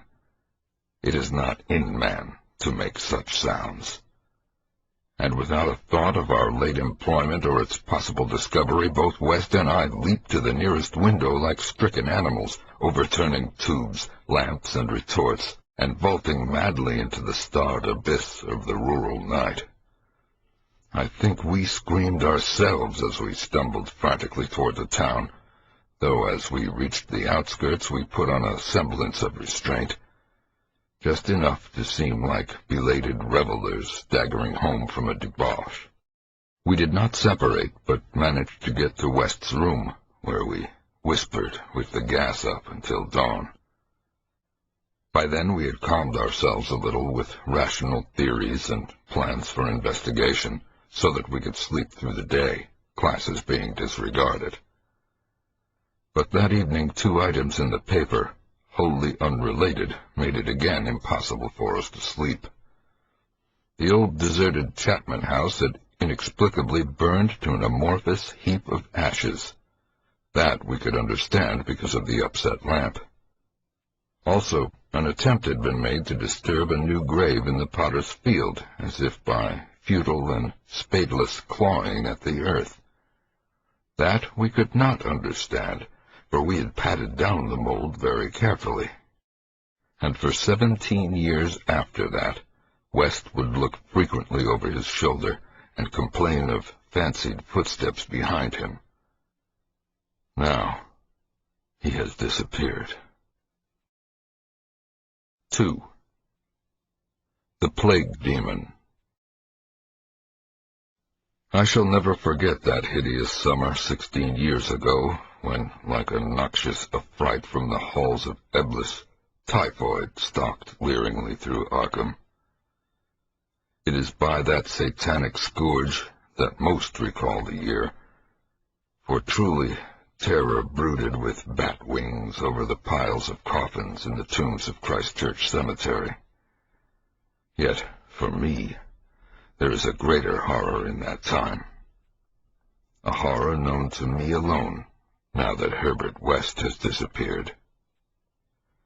West and I were doing postgraduate work in summer classes at the medical school of Miskatonic University, and my friend had attained a wide notoriety because of his experiments leading toward the revivification of the dead. After the scientific slaughter of uncounted small animals, the freakish work had ostensibly stopped by order of our skeptical dean, Dr. Allen Halsey, though West had continued to perform certain secret tests in his dingy boarding-house room, and had on one terrible and unforgettable occasion taken a human body from its grave in the potter's field to a deserted farmhouse beyond Meadow Hill. I was with him on that odious occasion, and saw him inject into the still veins the elixir which he thought would, to some extent, restore life's chemical and physical processes. It had ended horribly, in a delirium of fear which we gradually came to attribute to our own overwrought nerves, and West had never afterward been able to shake off a maddening sensation of being haunted and hunted. The body had not been quite fresh enough. It is obvious that to restore normal mental attributes, a body must be very fresh indeed, and the burning of the old house had prevented us from burying the thing. It would have been better if we could have known it was underground. After that experience, West had dropped his researches for some time, but as the zeal of the born scientist slowly returned, he again became importunate with the college faculty, pleading for the use of the dissecting room and of fresh human specimens for the work he regarded as so overwhelmingly important. His pleas, however, were wholly in vain, for the decision of Dr. Halsey was inflexible, and the other professors all endorsed the verdict of their leader. In the radical theory of reanimation, they saw nothing but the immature vagaries of a youthful enthusiast whose slight form, yellow hair, spectacled blue eyes, and soft voice gave no hint of the supernormal, almost diabolical power of the cold brain within. I can see him now as he was then, and I shiver. He grew sterner of face, but never elderly. And now Sefton Asylum has had the mishap, and West has vanished. West clashed disagreeably with Dr. Halsey near the end of our last undergraduate term in a wordy dispute that did less credit to him than to the kindly dean in point of courtesy. He felt that he was needlessly and irrationally retarded in a supremely great work, a work which he could of course conduct to suit himself in later years, but which he wished to begin while still possessed of the exceptional facilities of the university. That the tradition-bound elders should ignore his singular results on animals and persist in their denial of the possibility of reanimation was inexpressibly disgusting and almost incomprehensible to a youth of West's logical temperament. Only greater maturity could help him understand the chronic mental limitations of the professor-doctor type, the product of generations of pathetic Puritanism. Kindly, conscientious, and sometimes gentle and amiable, yet always narrow, intolerant, custom-ridden, and lacking in perspective. Age has more charity for these incomplete yet high-souled characters, whose worst real vice is timidity, and who are ultimately punished by general ridicule for their intellectual sins. Sins like Ptolemaism, Calvinism, anti-Darwinism, anti-Nietzscheism, and every sort of Sabbatarianism and sumptuary legislation. West, young despite his marvelous scientific acquirements, had scant patience with good Dr. Halsey and his erudite colleagues, and nursed an increasing resentment, coupled with a desire to prove his theories to these obtuse worthies in some striking and dramatic fashion. Like most youths, he indulged in elaborate daydreams of revenge, triumph, and final magnanimous forgiveness. And then had come the scourge, grinning and lethal, from the nightmare caverns of Tartarus. West and I had graduated about the time of its beginning, but had remained for additional work at the summer school, so that we were in Arkham when it broke with full demoniac fury upon the town. Though not as yet licensed physicians, we now had our degrees, and were pressed frantically into public service as the numbers of the stricken grew. The situation was almost past management, and deaths ensued too frequently for the local undertakers fully to handle. Burials without embalming were made in rapid succession, and even the Christchurch cemetery receiving tomb was crammed with coffins of the unembalmed dead. This circumstance was not without effect on West, who thought often of the irony of the situation. So many fresh specimens, yet none for his persecuted researches. We were frightfully overworked, and the terrific mental and nervous strain made my friend brood morbidly. But West's gentle enemies were no less harassed with prostrating duties.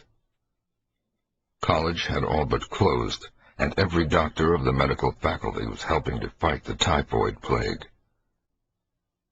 Dr. Halsey in particular had distinguished himself in sacrificing service, applying his extreme skill with wholehearted energy to cases which many others shunned because of danger or apparent hopelessness. Before a month was over, the fearless dean had become a popular hero, though he seemed unconscious of his fame as he struggled to keep from collapsing with physical fatigue and nervous exhaustion. West could not withhold admiration for the fortitude of his foe, but because of this was even more determined to prove to him the truth of his amazing doctrines. Taking advantage of the disorganization of both college work and municipal health regulations, he managed to get a recently deceased body smuggled into the university dissecting room one night, and in my presence injected a new modification of his solution. The thing actually opened its eyes, but only stared at the ceiling with a look of soul-petrifying horror before collapsing into an inertness from which nothing could rouse it. West said it was not fresh enough. The hot summer air does not favor corpses. That time we were almost caught before we incinerated the thing, and West doubted the advisability of repeating his daring misuse of the college laboratory. The peak of the epidemic was reached in August. West and I were almost dead, and Dr. Halsey did die on the 14th. The students all attended the hasty funeral on the 15th and bought an impressive wreath, though the latter was quite overshadowed by the tributes sent by the wealthy Arkham citizens and by the municipality itself. It was almost a public affair, for the dean had surely been a public benefactor. After the entombment, we were all somewhat depressed, and spent the afternoon at the bar of the commercial house, where West, though shaken by the death of his chief opponent, chilled the rest of us with references to his notorious theories. Most of the students went home, or to various duties as the evening advanced, but West persuaded me to aid him in making a night of it. West's landlady saw us arrive at his room about 2 a.m, with a third man between us, and told her husband that we had all evidently dined and wined rather well. Apparently this acidulous matron was right, for about 3 a.m. the whole house was aroused by cries coming from West's room, where, when they broke down the door, they found the two of us unconscious on the blood-stained carpet, beaten, scratched, and mauled, and with the broken remnants of West's bottles and instruments around us. Only an open window told what had become of our assailant, and many wondered how he himself had fared after the terrific leap from the second story to the lawn which he must have made. There were some strange garments in the room, but West, upon regaining consciousness, said they did not belong to the stranger, but were specimens collected for bacteriological analysis in the course of investigations on the transmission of germ diseases. He ordered them burnt as soon as possible in the capacious fireplace. To the police, we both declared ignorance of our late companion's identity. He was, West nervously said, a congenial stranger whom we had met at some downtown bar of uncertain location. We had all been rather jovial, and West and I did not wish to have our pugnacious companion hunted down. That same night saw the beginning of the second Arkham horror, the horror that, to me, eclipsed the plague itself. Christchurch Cemetery was the scene of a terrible killing, a watchman having been clawed to death in a manner not only too hideous for description, but raising a doubt as to the human agency of the deed. The victim had been seen alive considerably after midnight. The dawn revealed the unutterable thing. The manager of a circus at the neighboring town of Bolton was questioned, but he swore that no beast had at any time escaped from its cage. Those who found the body noted a trail of blood leading to the receiving tomb, where a small pool of red lay on the concrete just outside the gate. A fainter trail led away toward the woods, but it soon gave out. The next night, devils danced on the roofs of Arkham, and unnatural madness howled in the wind. Through the fevered town had crept a curse which some said was greater than the plague, and which some whispered was the embodied demon soul of the plague itself. 8 houses were entered by a nameless thing which strewed red death in its wake. In all, 17 maimed and shapeless remnants of bodies were left behind by the voiceless, sadistic monster that crept abroad. A few persons had half seen it in the dark, and said it was white and like a malformed ape or anthropomorphic fiend. It had not left behind quite all that it had attacked, for sometimes it had been hungry. The number it had killed was 14. 3 of the bodies had been in stricken homes and had not been alive. On the 3rd night, frantic bands of searchers led by the police captured it in a house on Crane Street near the Miskatonic campus.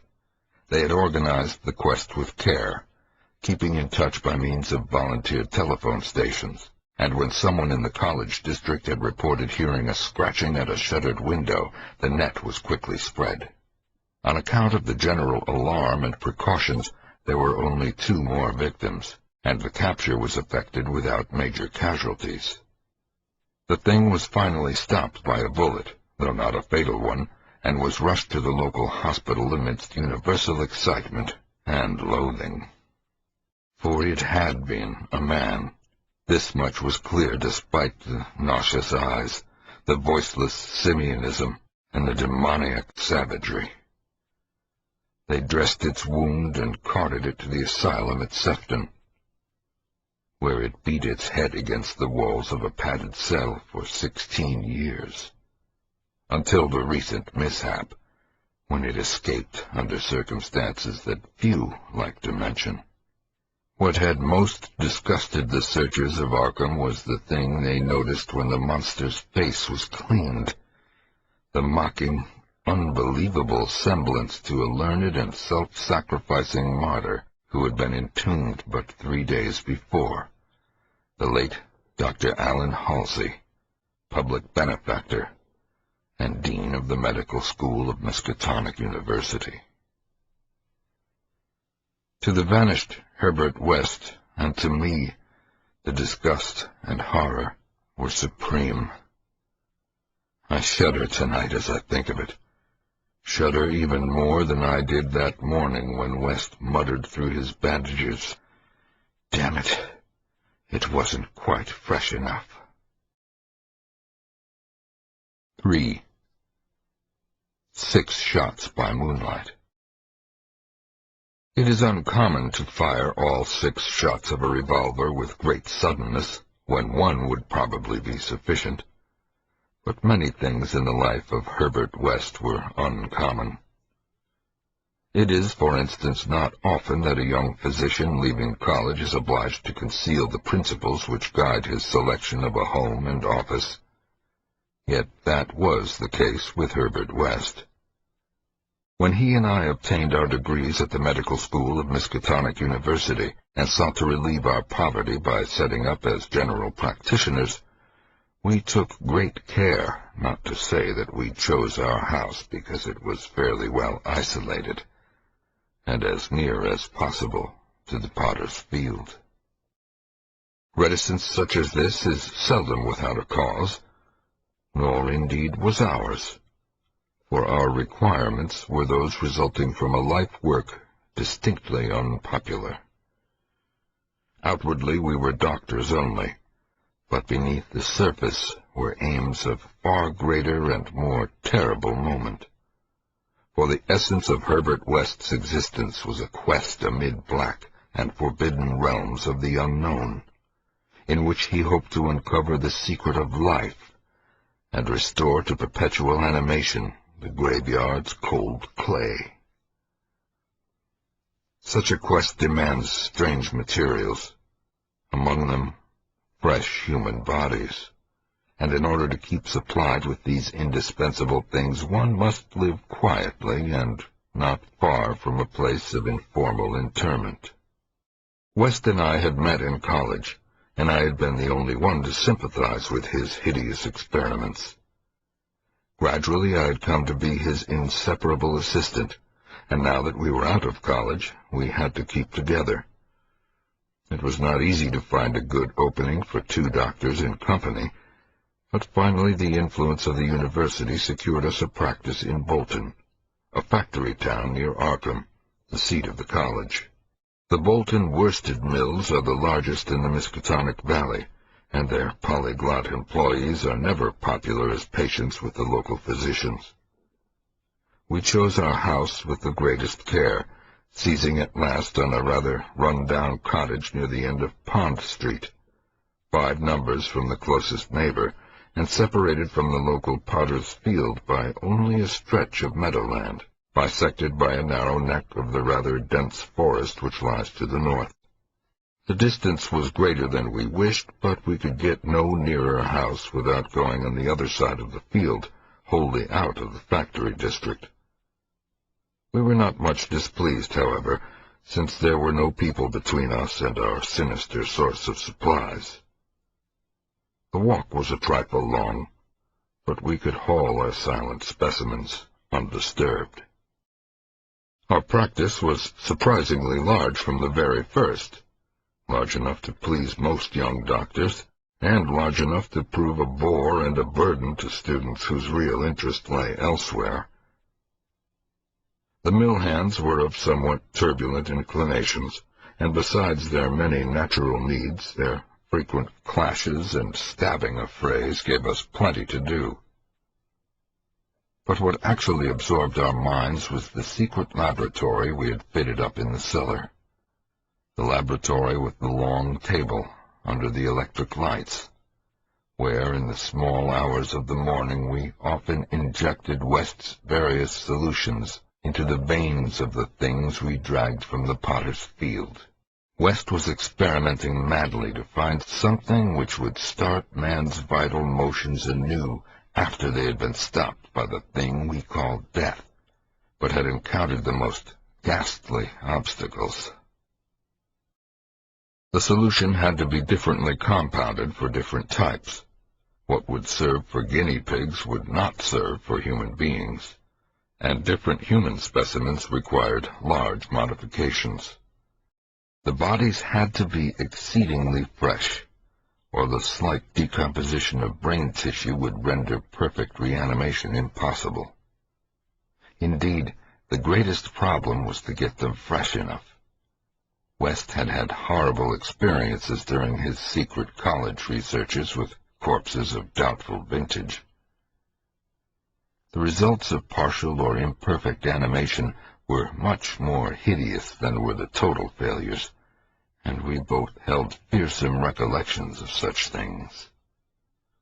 Ever since our first demoniac session in the deserted farmhouse on Meadow Hill in Arkham, We had felt a brooding menace, and West, though a calm, blond, blue-eyed scientific automaton in most respects, often confessed to a shuddering sensation of stealthy pursuit. He half felt that he was followed, a psychological delusion of shaken nerves, enhanced by the undeniably disturbing fact that at least one of our reanimated specimens was still alive, a frightful, carnivorous thing in a padded cell at septum. Then there was another, our first, whose exact fate we had never learned. We had fair luck with specimens in Bolton, much better than in Arkham. We had not been settled a week before we got an accident victim on the very night of burial, and made it open its eyes with an amazingly rational expression before the solution failed. It had lost an arm. If it had been a perfect body, we might have succeeded better. Between then and the next January, we secured 3 more. One total failure, one case of marked muscular motion, and one rather shivery thing. It rose of itself and uttered a sound. Then came a period when luck was poor. Interments fell off, and those that did occur were of specimens either too diseased or too maimed for use. We kept track of all the deaths and their circumstances with systematic care. One March night, however, we unexpectedly obtained a specimen which did not come from the potter's field. In Bolton, the prevailing spirit of Puritanism had outlawed the sport of boxing, with the usual result. Surreptitious and ill-conducted bouts among the mill workers were common, and occasionally professional talent of low grade was imported. This late winter night there had been such a match, evidently with disastrous results, since 2 timorous Poles had come to us with incoherently whispered entreaties to attend to a very secret and desperate case. We followed them to an abandoned barn, where the remnants of a crowd of frightened foreigners were watching a silent black form on the floor. The match had been between Kid O'Brien, a loverly and now quaking youth with a most un-Hibernian hooked nose, and Buck Robinson, the Harlem Smoke. The Negro had been knocked out, and a moment's examination showed us that he would permanently remain so. He was a loathsome gorilla-like thing, with abnormally long arms which I could not help calling 4 legs, and a face that conjured up thoughts of unspeakable Congo secrets and tom-tom poundings under an eerie moon. The body must have looked even worse in life, but the world holds many ugly things.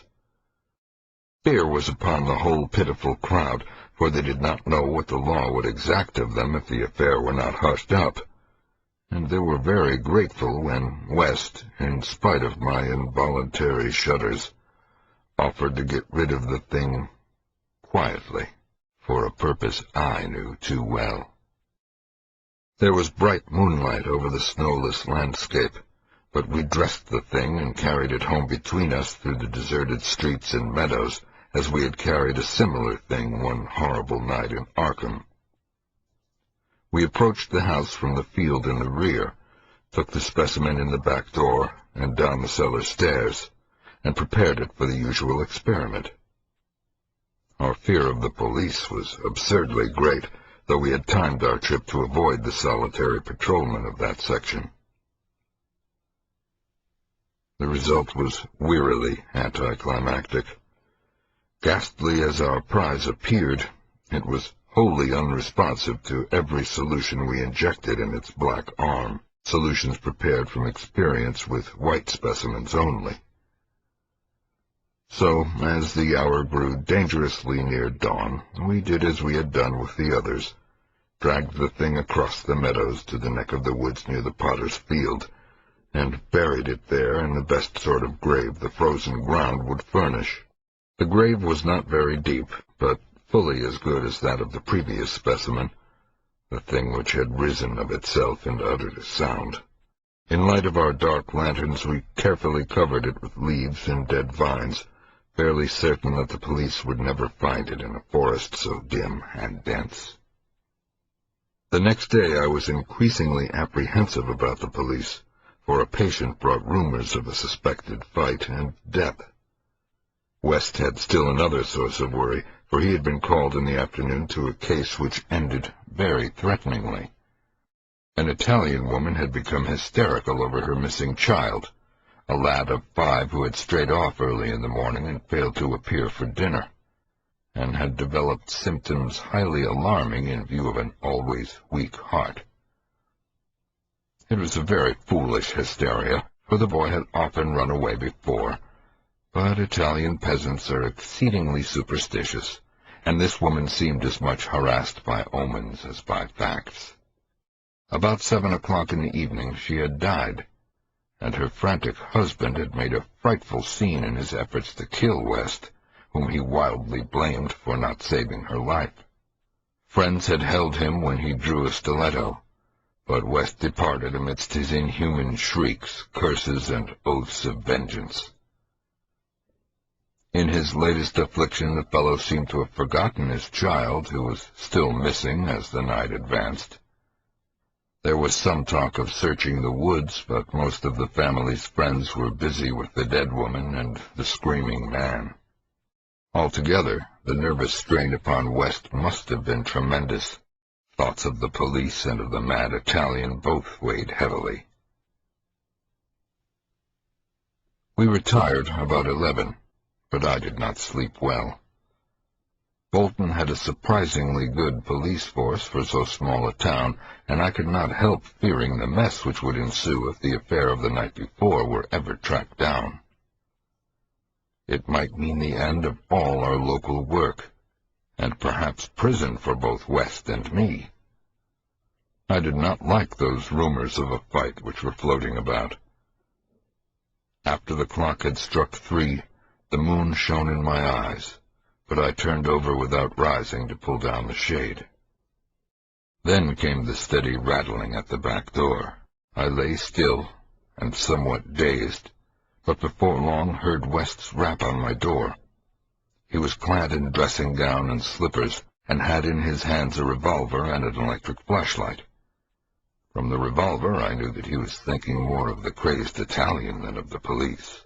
"We'd better both go," he whispered. "It wouldn't do not to answer it anyway, and it may be a patient. It would be like one of those fools to try the back door." So we both went down the stairs on tiptoe, with a fear partly justified and partly that which comes only from the soul of the weird small hours. The rattling continued, growing somewhat louder. When we reached the door, I cautiously unbolted it and threw it open, and as the moon streamed revealingly down on the form silhouetted there, West did a peculiar thing. Despite the obvious danger of attracting notice and bringing down on our heads the dreaded police investigation, a thing which, after all, was mercifully averted by a relative isolation of our cottage, my friend suddenly, excitedly, and unnecessarily emptied all 6 chambers of his revolver into the nocturnal visitor. For that visitor was neither Italian nor policeman. Looming hideously against the spectral moon was a gigantic, misshapen thing not to be imagined save in nightmares. A glassy-eyed, ink-black apparition, nearly on all 4s, covered with bits of mold, leaves, and vines, foul with caked blood, and having between its glistening teeth a snow-white, terrible, cylindrical object terminating in a tiny hand. 4. The Scream of the Dead. The scream of a dead man gave to me that acute and added horror of Dr. Herbert West which harassed the latter years of our companionship. It is natural that such a thing as a dead man's scream should give horror, for it is obviously not a pleasing or ordinary occurrence. But I was used to similar experiences, hence suffered on this occasion only because of a particular circumstance, and, as I have implied, It was not of the dead man himself that I became afraid. Herbert West, whose associate and assistant I was, possessed scientific interests far beyond the usual routine of a village physician. That was why, when establishing his practice in Bolton, he had chosen an isolated house near the Potter's Field. Briefly and brutally stated, West's sole-absorbing interest was a secret study of the phenomena of life and its cessation, leading toward the reanimation of the dead through injections of an excitant solution. For this ghastly experimenting it was necessary to have a constant supply of very fresh human bodies. Very fresh because even the least decay hopelessly damaged the brain structure, and human because we found that the solution had to be compounded differently for different types of organisms. Scores of rabbits and guinea pigs had been killed and treated, but their trail was a blind one. West had never fully succeeded because he had never been able to secure a corpse sufficiently fresh. What he wanted were bodies from which vitality had only just departed, bodies with every cell intact, and capable of receiving again the impulse toward that mode of motion called life. There was hope that this second and artificial life might be made perpetual by repetitions of the injection, but we had learned that an ordinary natural life would not respond to the action. To establish the artificial motion, natural life must be extinct. The specimens must be very fresh, but genuinely dead. The awesome quest had begun when West and I were students at the Miskatonic University Medical School in Arkham, vividly conscious for the first time of the thoroughly mechanical nature of life. That was 7 years before, but West looked scarcely a day older now. He was small, blond, clean-shaven, soft-voiced, and spectacled, with only an occasional flash of a cold blue eye to tell of the hardening and growing fanaticism of his character under the pressure of his terrible investigations. Our experiences had often been hideous in the extreme, the results of defective reanimation, when lumps of graveyard clay had been galvanized into morbid, unnatural, and brainless motion by various modifications of the vital solution. One thing had uttered a nerve-shattering scream. Another had risen violently, beaten us both to unconsciousness, had run amok in a shocking way before it could be placed behind asylum bars. Still another, a loathsome African monstrosity, had clawed out of its shallow grave and done a deed. West had had to shoot that object. We could not get bodies fresh enough to show any trace of reason when reanimated, so had perforce created nameless horrors. It was disturbing to think that one, perhaps two, of our monsters still lived. That thought haunted us shadowingly, till finally West disappeared under frightful circumstances. But at the time of the scream in the cellar laboratory of the isolated Bolton cottage, our fears were subordinate to our anxiety for extremely fresh specimens. West was more avid than I, so that it almost seemed to me that he looked half covetously at any very healthy, living physique. It was in July 1910 that the bad luck regarding specimens began to turn. I had been on a long visit to my parents in Illinois, and upon my return found West in a state of singular elation. He had, he told me excitedly, in all likelihood solved the problem of freshness through an approach from an entirely new angle, that of artificial preservation. I had known that he was working on a new and highly unusual embalming compound, and was not surprised that it had turned out well. But until he explained the details, I was rather puzzled as to how such a compound could help in our work, since the objectionable staleness of the specimens was largely due to delay occurring before we secured them. This, I now saw, West had clearly recognized, creating his embalming compound for future rather than immediate use, and trusting to fate to supply again some very recent and unburied corpse, as it had years before when we obtained the Negro killed in the Bolton prize fight. At last, fate had been kind, so that on this occasion there lay in the secret cellar laboratory a corpse whose decay could not by any possibility have begun. What would happen on reanimation, and whether we could hope for a revival of mind and reason, West did not venture to predict. The experiment would be a landmark in our studies, and he had saved the new body for my return, so that both might share the spectacle in accustomed fashion. West told me how he had obtained the specimen. It had been a vigorous man, a well-dressed stranger just off the train on his way to transact some business with the Bolton worsted mills. The walk through the town had been long, and by the time the traveler paused at our cottage to ask the way to the factories, his heart had become greatly overtaxed. He had refused the stimulant, and had suddenly dropped dead only a moment later. The body, as might be expected, seemed to West a heaven-sent gift. In his brief conversation, the stranger had made it clear that he was unknown in Bolton, and a search of his pockets subsequently revealed him to be one Robert Levitt of St. Louis, apparently without a family to make instant inquiries about his disappearance. If this man could not be restored to life, no one would know of our experiment. We buried our materials in a dense strip of woods between the house and the potter's field. If, on the other hand, he could be restored, our fame would be brilliantly and perpetually established.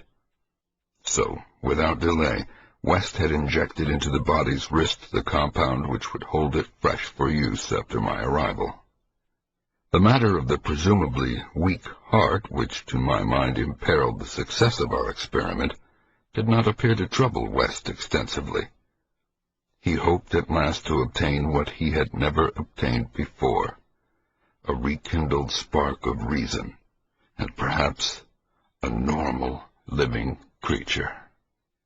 So, on the night of July 18, 1910, Herbert West and I stood in the cellar laboratory and gazed at a white, silent figure beneath the dazzling arc light. The embalming compound had worked uncannily well, for as I stared fascinatedly at the sturdy frame which had lain 2 weeks without stiffening, I was moved to seek West's assurance that the thing was really dead. This assurance he gave readily enough, reminding me that the reanimating solution was never used without careful tests as to life, since it could have no effect if any of the original vitality were present. As West proceeded to take the preliminary steps, I was impressed by the vast intricacy of the new experiment. An intricacy so vast that he could trust no hand less delicate than his own. Forbidding me to touch the body, he first injected a drug in the wrist just beside the place his needle had punctured when injecting the embalming compound. This, he said, was to neutralize the compound and release the system to a normal relaxation so that the reanimating solution might freely work when injected. Slightly later, when a change and a gentle tremor seemed to affect the dead limbs, West stuffed a pillow-like object violently over the twitching face, not withdrawing it until the corpse appeared quiet and ready for our attempt at reanimation. The pale enthusiast now applied some last perfunctory tests for absolute lifelessness, withdrew satisfied, and finally injected into the left arm an accurately measured amount of the vital elixir, prepared during the afternoon with a greater care than we had used since college days, when our feats were new and groping. I cannot express the wild, breathless suspense with which we waited for results on this first really fresh specimen, the first we could reasonably expect to open its lips in rational speech, perhaps to tell of what it had seen beyond the unfathomable abyss. West was a materialist, believing in no soul and attributing all the working of consciousness to bodily phenomena. Consequently, he looked for no revelation of hideous secrets from gulfs and caverns beyond death's barrier. I did not wholly disagree with him theoretically, yet held vague, instinctive remnants of the primitive faith of my forefathers, so that I could not help eyeing the corpse with a certain amount of awe and terrible expectation. Besides, I could not extract from my memory that hideous, inhuman shriek we heard on the night we tried our first experiment in the deserted farmhouse at Arkham. Very little time had elapsed before I saw the attempt was not to be a total failure. A touch of color came to cheeks hitherto chalk-white, and spread out under the curiously ample stubble of sandy beard. West, who had his hand on the pulse of the left wrist, suddenly nodded significantly, and almost simultaneously a mist appeared on the mirror inclined above the body's mouth. There followed a few spasmodic, muscular motions, and then an audible breathing and visible motion of the chest. I looked at the closed eyes, and thought I detected a quivering. Then the lids opened, showing eyes which were gray, calm, and alive, but still unintelligent and not even curious. In a moment of fantastic whim I whispered questions to the reddening ears, questions of other worlds of which the memory might still be present. Subsequent terror drove them from my mind, but I think the last one, which I repeated, was, "Where have you been?" I do not yet know whether I was answered or not, for no sound came from the well-shaped mouth. But I do know that at that moment I firmly thought the thin lips moved silently, forming syllables which I would have vocalized as "only now," if that phrase had possessed any sense or relevancy. At that moment, as I say, I was elated with the conviction that the one great goal had been attained, and that for the first time a reanimated corpse had uttered distinct words impelled by actual reason. In the next moment there was no doubt about the triumph, no doubt that the solution had truly accomplished, at least temporarily, its full mission of restoring rational and articulate life to the dead. But in that triumph there came to me the greatest of all horrors. Not horror of the thing that spoke, but of the deed that I had witnessed, and of the man with whom my professional fortunes were joined. For that very fresh body, at last writhing into full and terrifying consciousness, with eyes dilated at the memory of its last scene on earth, threw out its frantic hands in a life and death struggle with the air, and suddenly collapsing into a second and final dissolution from which there could be no return, screamed out the cry that will ring eternally in my aching brain. "Help! Keep off, you cursed little towhead fiend! Keep that damned needle away from me!"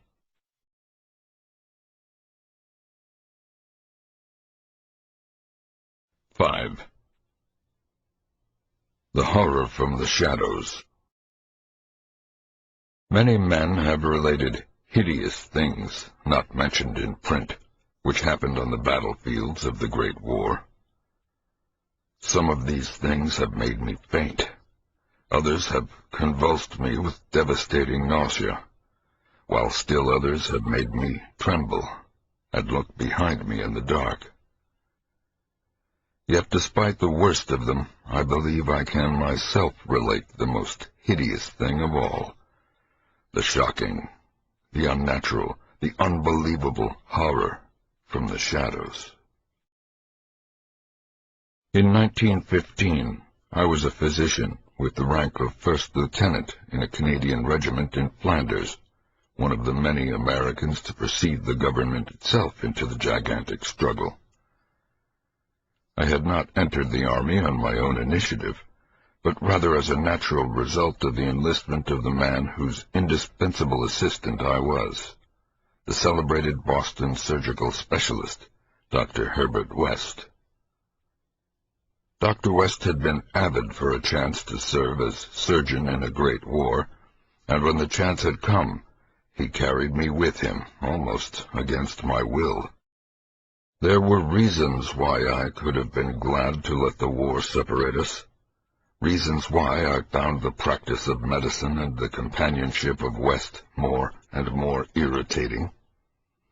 But when he had gone to Ottawa and through a colleague's influence secured a medical commission as major, I could not resist the imperious persuasion of one determined that I should accompany him in my usual capacity.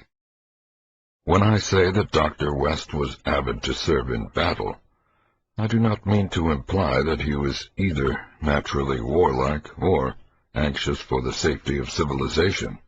Always an ice-cold intellectual machine, slight, blond, blue-eyed, and spectacled, I think he secretly sneered at my occasional martial enthusiasms and censures of supine neutrality. There was, however, something he wanted in embattled Flanders, and in order to secure it had had to assume a military exterior. What he wanted was not a thing which many persons want, but something connected with the peculiar branch of medicine which he had chosen quite clandestinely to follow, and in which he had achieved amazing and occasionally hideous results. It was, in fact, nothing more or less than an abundant supply of freshly killed men in every stage of dismemberment. Herbert West needed fresh bodies because his life work was the reanimation of the dead. This work was not known to the fashionable clientele who had so swiftly built up his fame after his arrival in Boston, but was only too well known to me, who had been his closest friend and sole assistant since the old days in Miskatonic University Medical School at Arkham. It was in those college days that he had begun his terrible experiments, first on small animals, and then on human bodies shockingly obtained. There was a solution which he injected into the veins of dead things, and if they were fresh enough, they responded in strange ways. He had had much trouble in discovering the proper formula, for each type of organism was found to need a stimulus especially adapted to it. Terror stalked him when he reflected on his partial failures, nameless things resulting from imperfect solutions or from bodies insufficiently fresh. A certain number of these failures had remained alive. One was in an asylum, while others had vanished. And as he thought of conceivable yet virtually impossible eventualities, he often shivered beneath his usual stolidity. West had soon learned that absolute freshness was the prime requisite for useful specimens, and had accordingly resorted to frightful and unnatural expedients in body-snatching.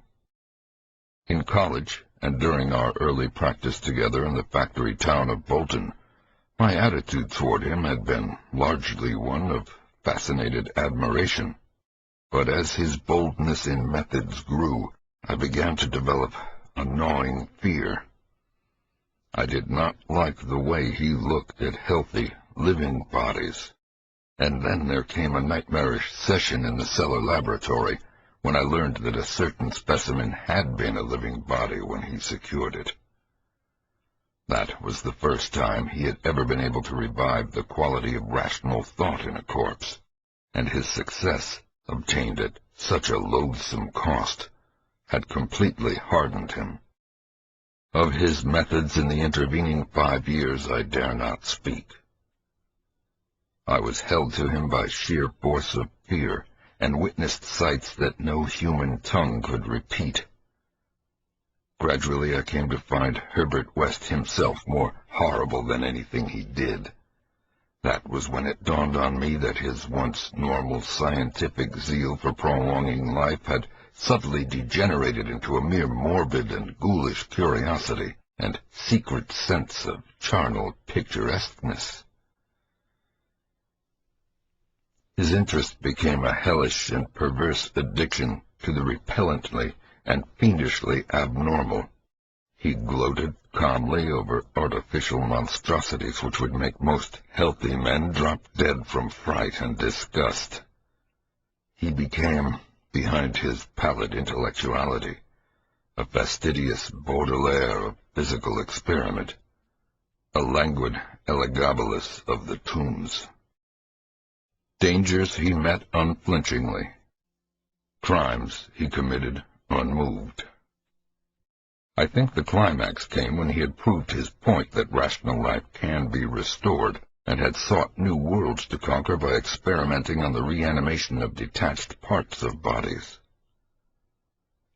He had wild and original ideas on the independent vital properties of organic cells and nerve tissue separated from natural physiological systems, and achieved some hideous preliminary results in the form of never-dying, artificially nourished tissue obtained from the nearly hatched eggs of an indescribable tropical reptile.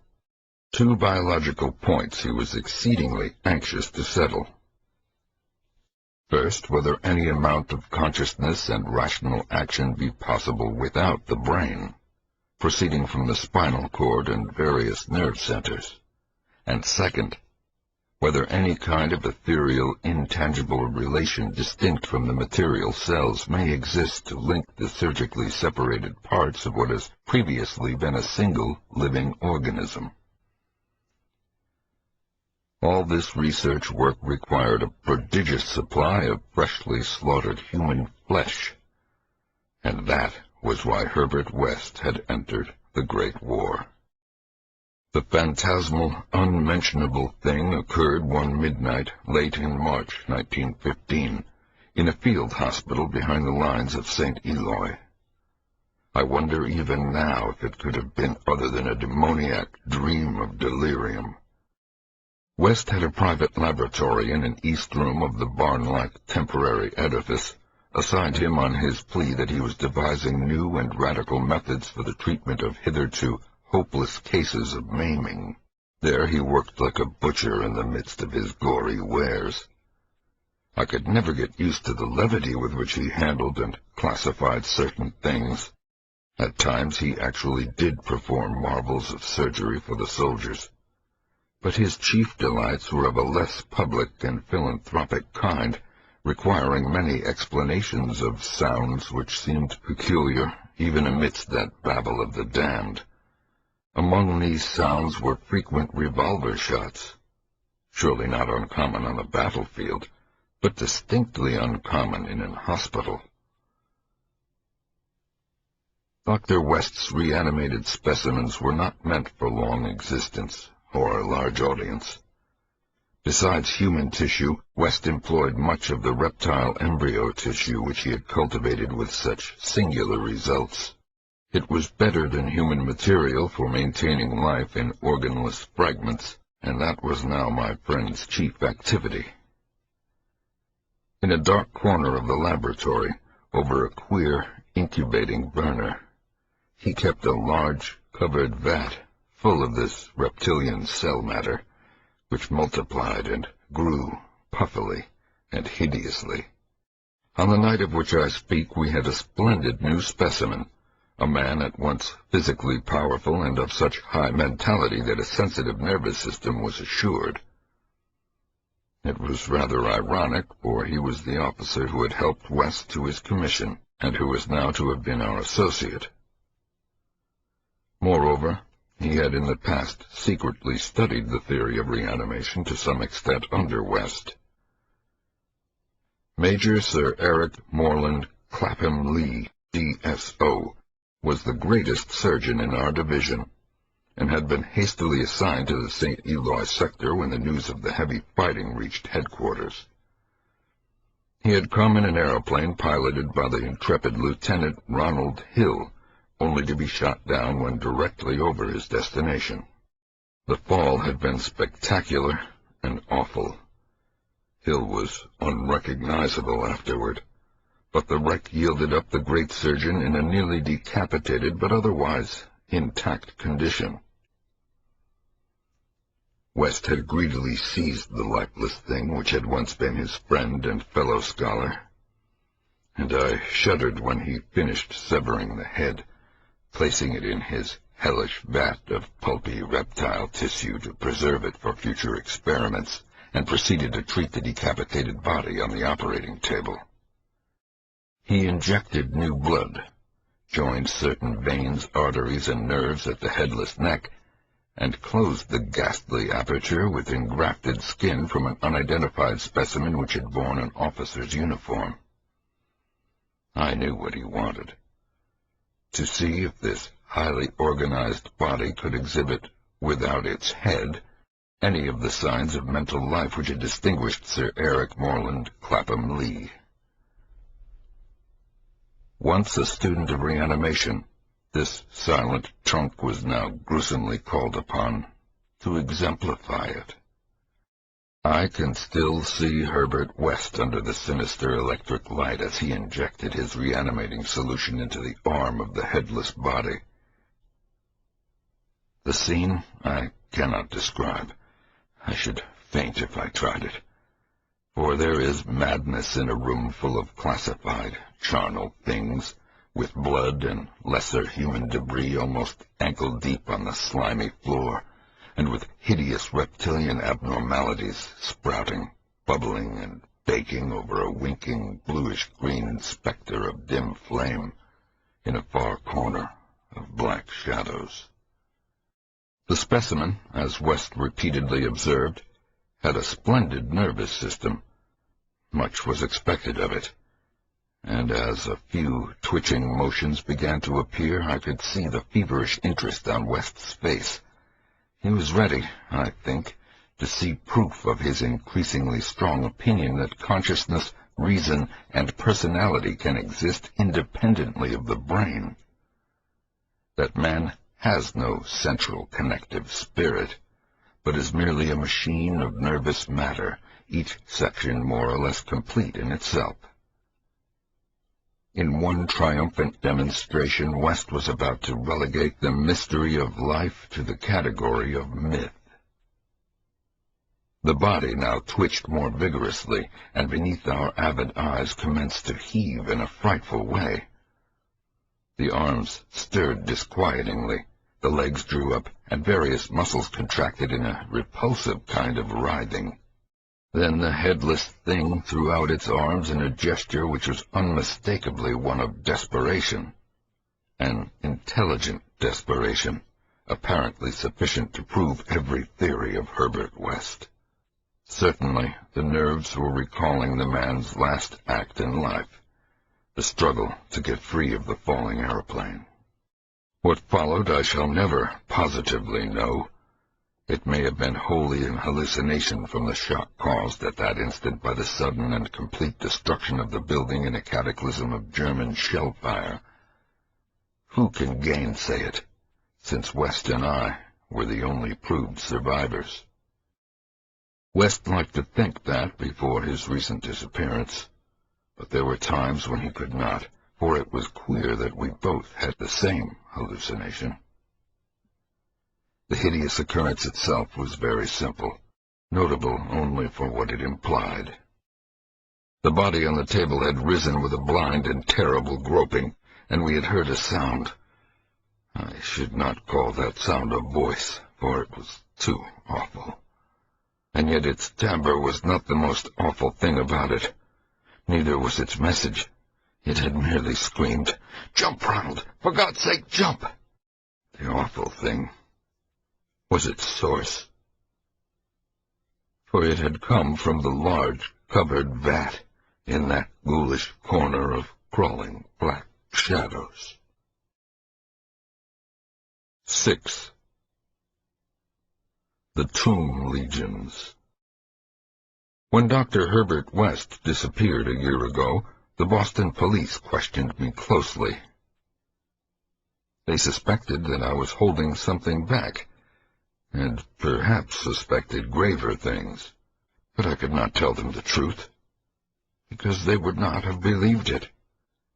They knew, indeed, that West had been connected with activities beyond the credence of normal men, for his hideous experiments in the reanimation of dead bodies had long been too extensive to admit of perfect secrecy.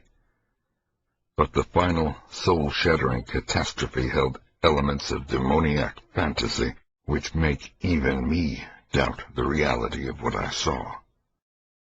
I was West's closest friend and only confidential assistant. We had met years before in medical school, and from the first I had shared his terrible researches. He had slowly tried to perfect a solution which, injected into the veins of the newly deceased, would restore life, a labor demanding an abundance of fresh corpses and therefore involving the most unnatural actions. Still more shocking were the products of some of the experiments. Grisly masses of flesh that had been dead, but that West had waked to a blind, brainless, nauseous animation. These were the usual results, for in order to reawaken the mind it was necessary to have specimens so absolutely fresh that no decay could possibly affect the delicate brain cells. This need for very fresh corpses had been West's moral undoing. They were hard to get, and one awful day he had secured his specimen while it was still alive and vigorous. A struggle, a needle, and a powerful alkaloid had transformed it to a very fresh corpse. And the experiment had succeeded for a brief and memorable moment. But West had emerged with a soul calloused and seared, and a hardened eye, which sometimes glanced with a kind of hideous and calculating appraisal at men of especially sensitive brain and especially vigorous physique. Toward the last, I became acutely afraid of West, for he began to look at me that way. People did not seem to notice his glances, but they noticed my fear, and after his disappearance used that as a basis for some absurd suspicions. West, in reality, was more afraid than I, for his abominable pursuits entailed a life of furtiveness and dread of every shadow. Partly it was the police he feared, but sometimes his nervousness was deeper and more nebulous, touching on certain indescribable things into which he had injected a morbid life, and from which he had not seen that life depart.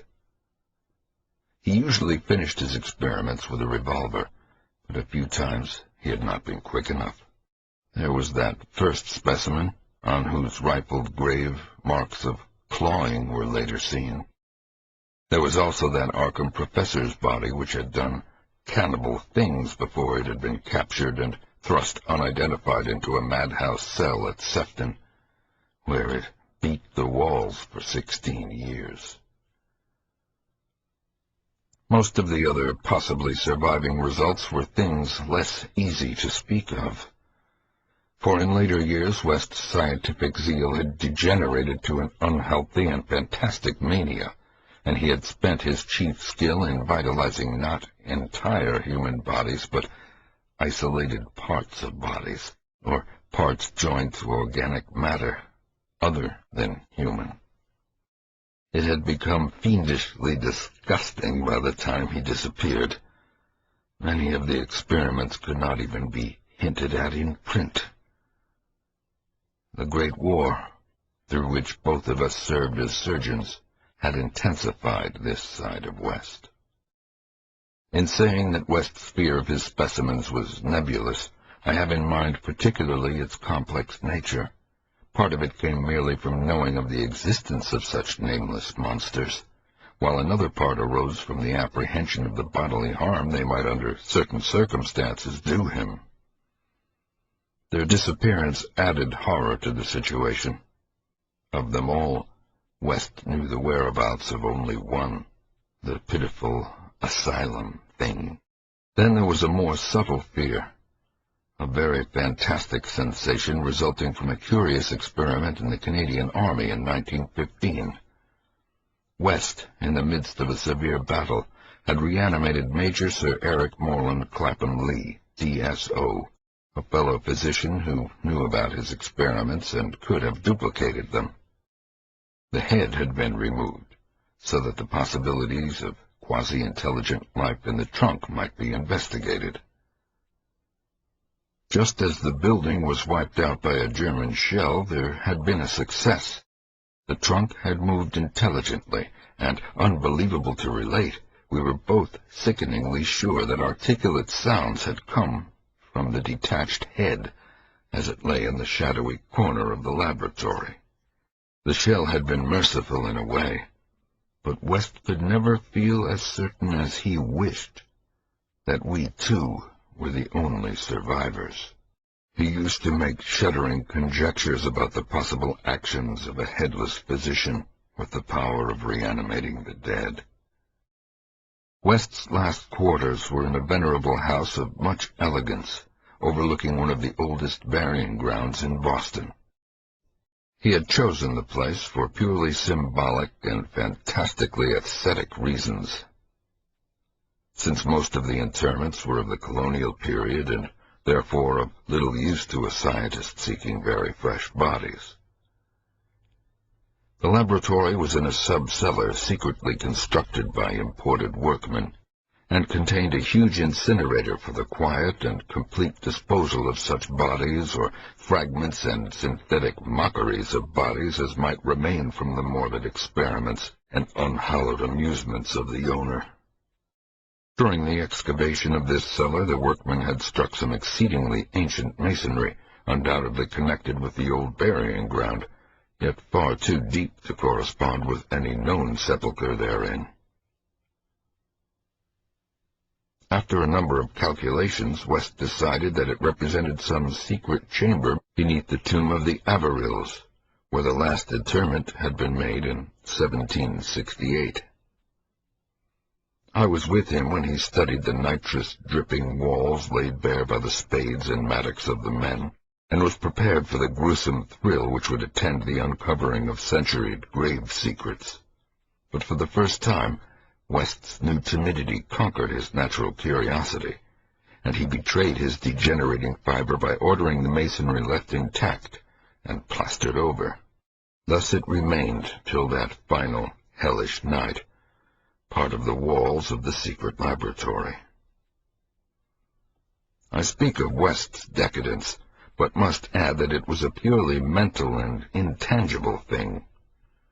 Outwardly he was the same to the last, calm, cold, slight and yellow-haired, with spectacled blue eyes and a general aspect of youth which years and fears never seemed to change. He seemed calm even when he thought of that clawed grave and looked over his shoulder, even when he thought of the carnivorous thing that gnawed and pawed at Sefton's bars. The end of Herbert West began one evening in our joint study when he was dividing his curious glance between the newspaper and me. A strange headline item had struck at him from the crumpled pages, and a nameless, tightened claw had seemed to reach down through 16 years. Something fearsome and incredible had happened at Sefton Asylum 50 miles away, stunning the neighborhood and baffling the police. In the small hours of the morning, a body of silent men had entered the grounds, and their leader had aroused the attendants. He was a menacing military figure who talked without moving his lips, and whose voice seemed almost ventriloquially connected to an immense black case he carried. His expressionless face was handsome to the point of radiant beauty, but it shocked the superintendent when the hall light fell on it, for it was a wax face with eyes of painted glass. Some nameless accident had befallen this man. A larger man guided his steps, a repellent hulk whose bluish face seemed half-eaten away by some unknown malady. The speaker had asked for the custody of the cannibal monster committed from Arkham 16 years before, and upon being refused, gave a signal which precipitated a shocking riot. The fiends had beaten, trampled, and bitten every attendant who did not flee, killing 4 and finally succeeding in the liberation of the monster.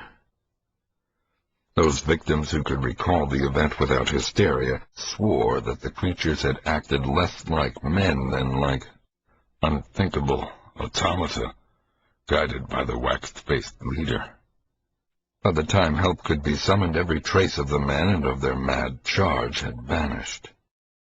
From the hour of reading this item until midnight, West sat almost paralyzed.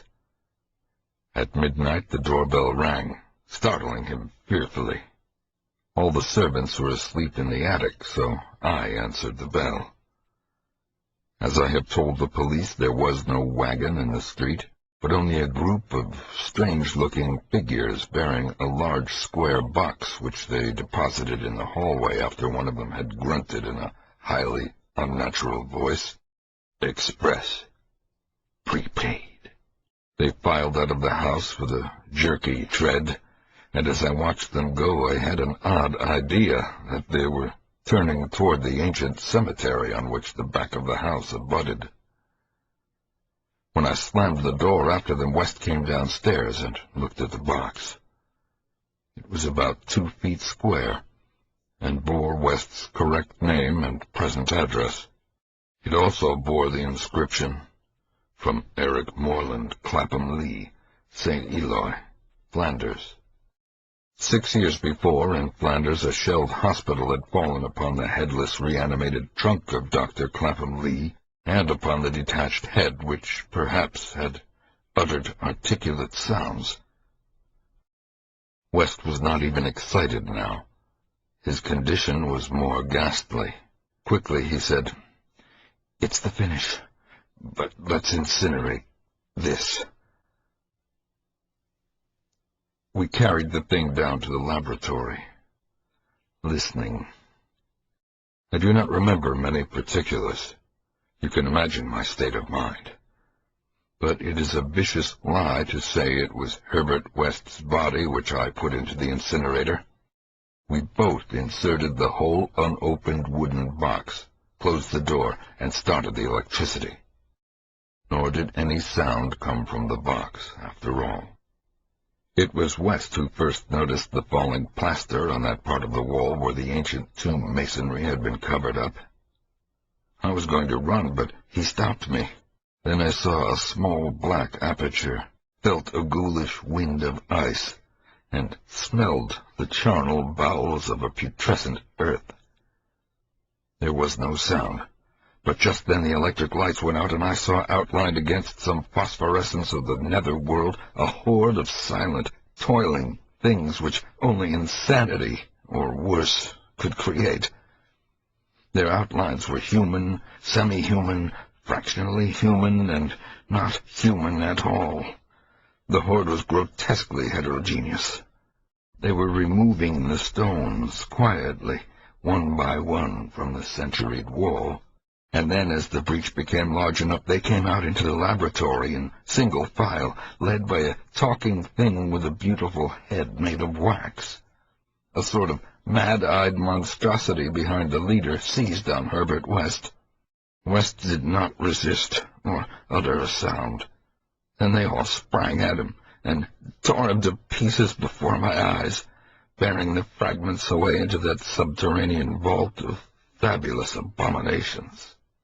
West's head was carried off by the wax-headed leader, who wore a Canadian officer's uniform. As it disappeared, I saw that the blue eyes behind the spectacles were hideously blazing with their first touch of frantic, visible emotion.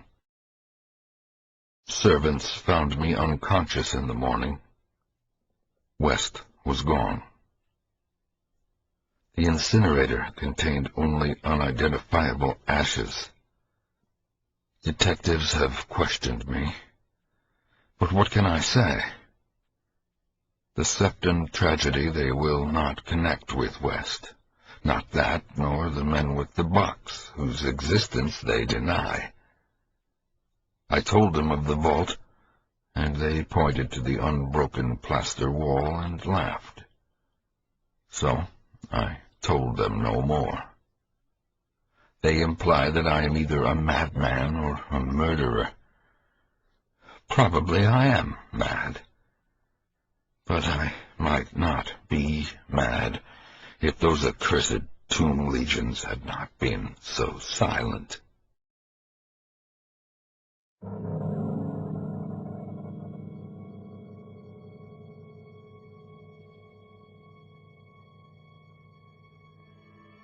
The Statement of Randolph Carter by H.P. Lovecraft.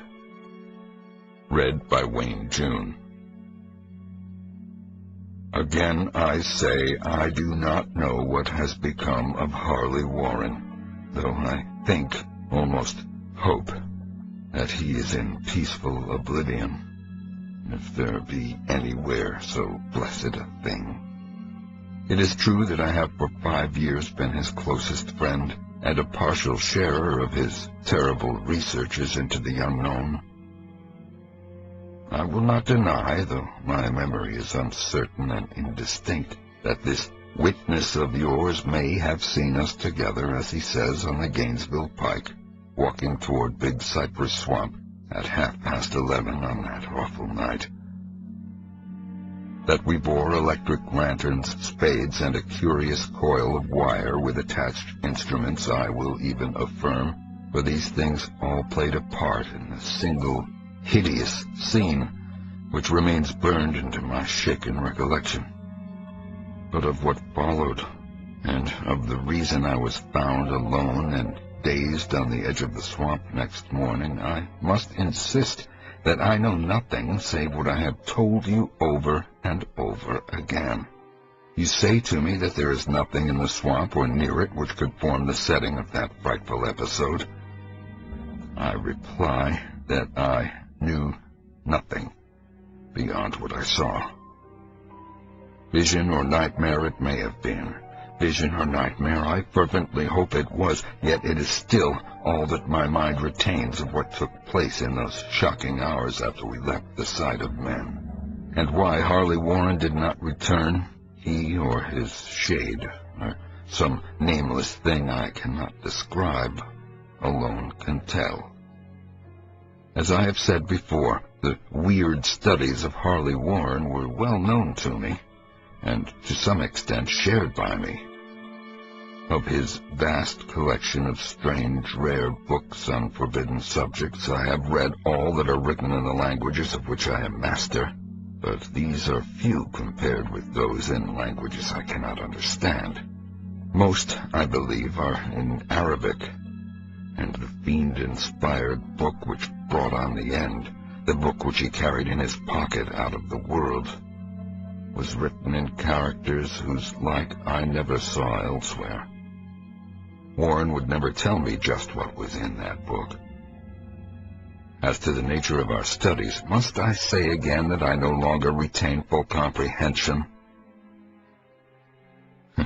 It seems to me rather merciful that I do not, for they were terrible studies, which I pursued more through reluctant fascination than through actual inclination. Warren always dominated me, and sometimes I feared him.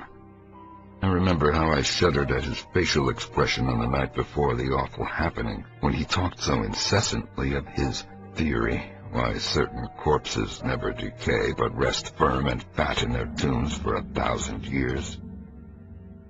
But I do not fear him now, or I suspect that he has known horrors beyond my ken.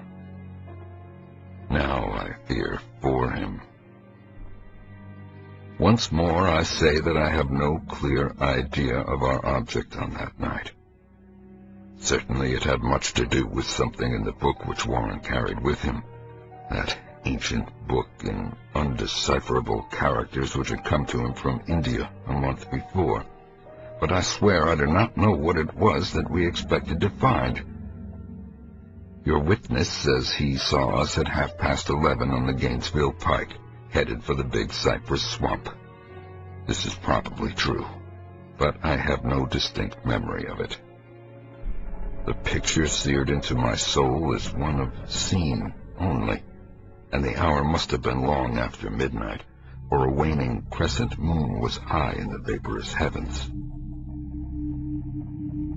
The place was an ancient cemetery, so ancient that I trembled at the manifold signs of immemorial years. It was in a deep, damp hollow, overgrown with rank grass, moss, and curious creeping weeds, and filled with a vague stench which my idle fancy associated absurdly with rotting stone. On every hand were the signs of neglect and decrepitude, and I seemed haunted by the notion that Warren and I were the first living creatures to invade a lethal silence of centuries. Over the valley's rim, a wan, waning crescent moon peered through the noisome vapors that seemed to emanate from unheard-of catacombs, and by its feeble, wavering beams I could distinguish a repellent array of antique slabs, urns, cenotaphs, and mausoleum facades, all crumbling, moss-grown, and moisture-stained, and partly concealed by the gross luxuriance of the unhealthy vegetation. My first vivid impression of my own presence in this terrible necropolis concerns the act of pausing with Warren before a certain half-obliterated sepulchre, and of throwing down some burdens which we seemed to have been carrying. I now observed that I had with me an electric lantern and 2 spades, whilst my companion was supplied with a similar lantern and a portable telephone outfit. No word was uttered, for the spot and the task seemed known to us, and without delay we seized our spades and commenced to clear away the grass, weeds, and drifted earth from the flat, archaic mortuary. After uncovering the entire surface, which consisted of 3 immense granite slabs, we stepped back some distance to survey the charnel scene, and Warren appeared to make some mental calculations. Then he returned to the sepulchre, and, using his spade as a lever, sought to pry up the slab lying nearest to a stony ruin which may have been a monument in its day. He did not succeed, and motioned me to come to his assistance. Finally, our combined strength loosened the stone, which we raised and tipped to one side. The removal of the slab revealed a black aperture, from which rushed an effluence of miasmal gases so nauseous that we started back in horror. After an interval, however, we approached the pit again, and found the exhalations less unbearable. Our lanterns disclosed the top of a flight of stone steps, dripping with some detestable ichor of the inner earth, and bordered by moist walls encrusted with niter. And now, for the first time, my memory records verbal discourse, Warren addressing me at length in his mellow tenor voice, a voice singularly unperturbed by our awesome surroundings. "I'm sorry I'll have to ask you to stay on the surface," he said. "But it would be a crime to let anyone with your frail nerves go down there. You can't imagine, even from what you've read and from what I've told you, the things I shall have to see and do.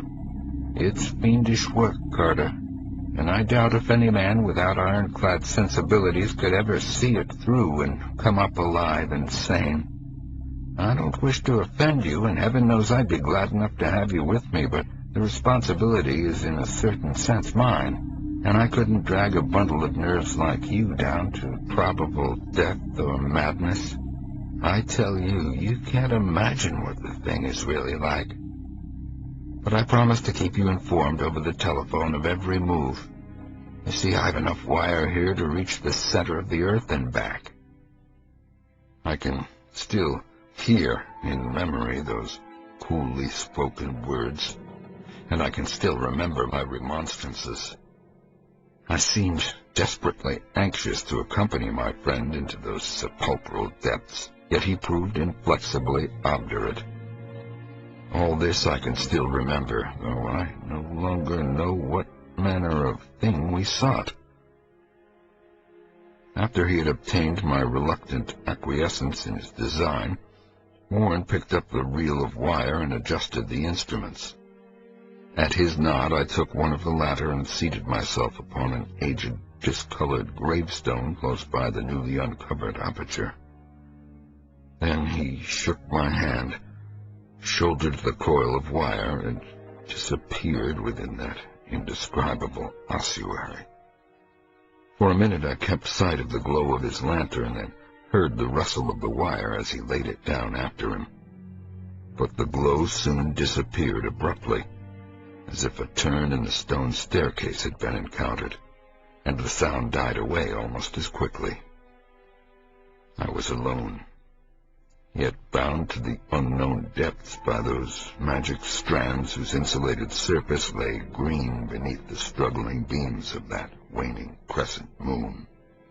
I constantly consulted my watch by the light of my electric lantern, and listened with feverish anxiety at the receiver of the telephone, but for more than a quarter of an hour heard nothing. Then a faint clicking came from the instrument, and I called down to my friend in a tense voice.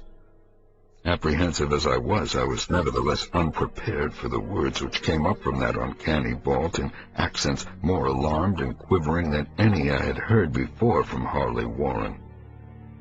He who had so calmly left me a little while previously now called from below in a shaky whisper more portentous than the loudest shriek. "God, if you could see what I'm seeing!" I could not answer. Speechless, I could only wait. Then came the frenzied tones again. "Carter, it's terrible, monstrous, unbelievable!" This time my voice did not fail me, and I poured into the transmitter a flood of excited questions. Terrified, I continued to repeat, "Warren, what is it? What is it?" Once more came the voice of my friend, still hoarse with fear, and now apparently tinged with despair. "I can't tell you, Carter. It's too utterly beyond thought. I dare not tell you. No man could know it and live. Great God, I never dreamed of this." Stillness again, save from my now incoherent torrent of shuddering inquiry, and the voice of Warren in a pitch of wilder consternation. "Carter, for the love of God, put back the slab and get out of this if you can. Quick, leave everything else and make for the outside. It's your only chance. Do as I say, and don't ask me to explain." I heard, yet was able only to repeat my frantic questions. Around me were the tombs and the darkness and the shadows. Below me, some peril beyond the radius of the human imagination. But my friend was in greater danger than I, and through my fear I felt a vague resentment that he should deem me capable of deserting him under such circumstances. More clicking, and after a pause, a piteous cry from Warren. "Beat it! For God's sake, put back the slab and beat it, Carter!" Something in the boyish slang of my evidently stricken companion unleashed my faculties. I formed and shouted a resolution. "Warren, brace up! I'm coming down!" But at this offer, the tone of my auditor changed to a scream of utter despair. "Don't! You can't understand! It's too late, and my own fault! Put back the slab and run! There's nothing else you or anyone can do now!" The tone changed again, this time acquiring a softer quality, as of hopeless resignation. Yet it remained tense through anxiety for me. "Quick, before it's too late." I tried not to heed him. I tried to break through the paralysis which held me, and to fulfill my vow to rush down to his aid. But his next whisper found me still held inert in the chains of stark horror. "Carter, hurry! It's no use. You must go. Better 1 and 2. The slab." A pause, more clicking, then the faint voice of Warren. nearly over now. Don't make it harder. Cover up those damn steps and let me in light. You're losing time. So long, Carter. Won't see you again. Here Warren's whisper swelled into a cry that gradually rose to a shriek, thought with all the horror of the ages. Curse these hellish things! Legions! My God! Beat it! Beat it! Beat it! After that was silence. I know not how many interminable eons I sat, stupefied, whispering, muttering, calling, screaming into that telephone. Over and over again through those eons I whispered and muttered, called, shouted, and screamed, "Warren! Warren! Answer me! Are you there?" And then there came to me the crowning horror of all, the unbelievable, unthinkable, almost unmentionable thing. I have said that eons seemed to elapse after Warren shrieked forth his last despairing warning, and that only my own cries now broke the hideous silence. But after a while there was a further clicking in the receiver, and I strained my ears to listen. Again I called down, "Warren, are you there?" And in answer heard the thing which has brought this cloud over my mind. I do not try, gentlemen, to account for that thing, that voice, nor can I venture to describe it in detail, since the first words took away my consciousness and created a mental blank which reaches to the time of my awakening in the hospital. Shall I say that the voice was deep, hollow, gelatinous, remote, unearthly, inhuman, disembodied? What shall I say? It was the end of my experience, and is the end of my story. I heard it, and knew no more. Heard it as I sat petrified in that unknown cemetery in the hollow, amidst the crumbling stones and the falling tombs, the rank vegetation and the miasmal vapors. Heard it well up from the innermost depths of that damnable open sepulchre as I watched amorphous, necrophagous shadows dance beneath an accursed waning moon. And this is what it said. "You fool, Warren.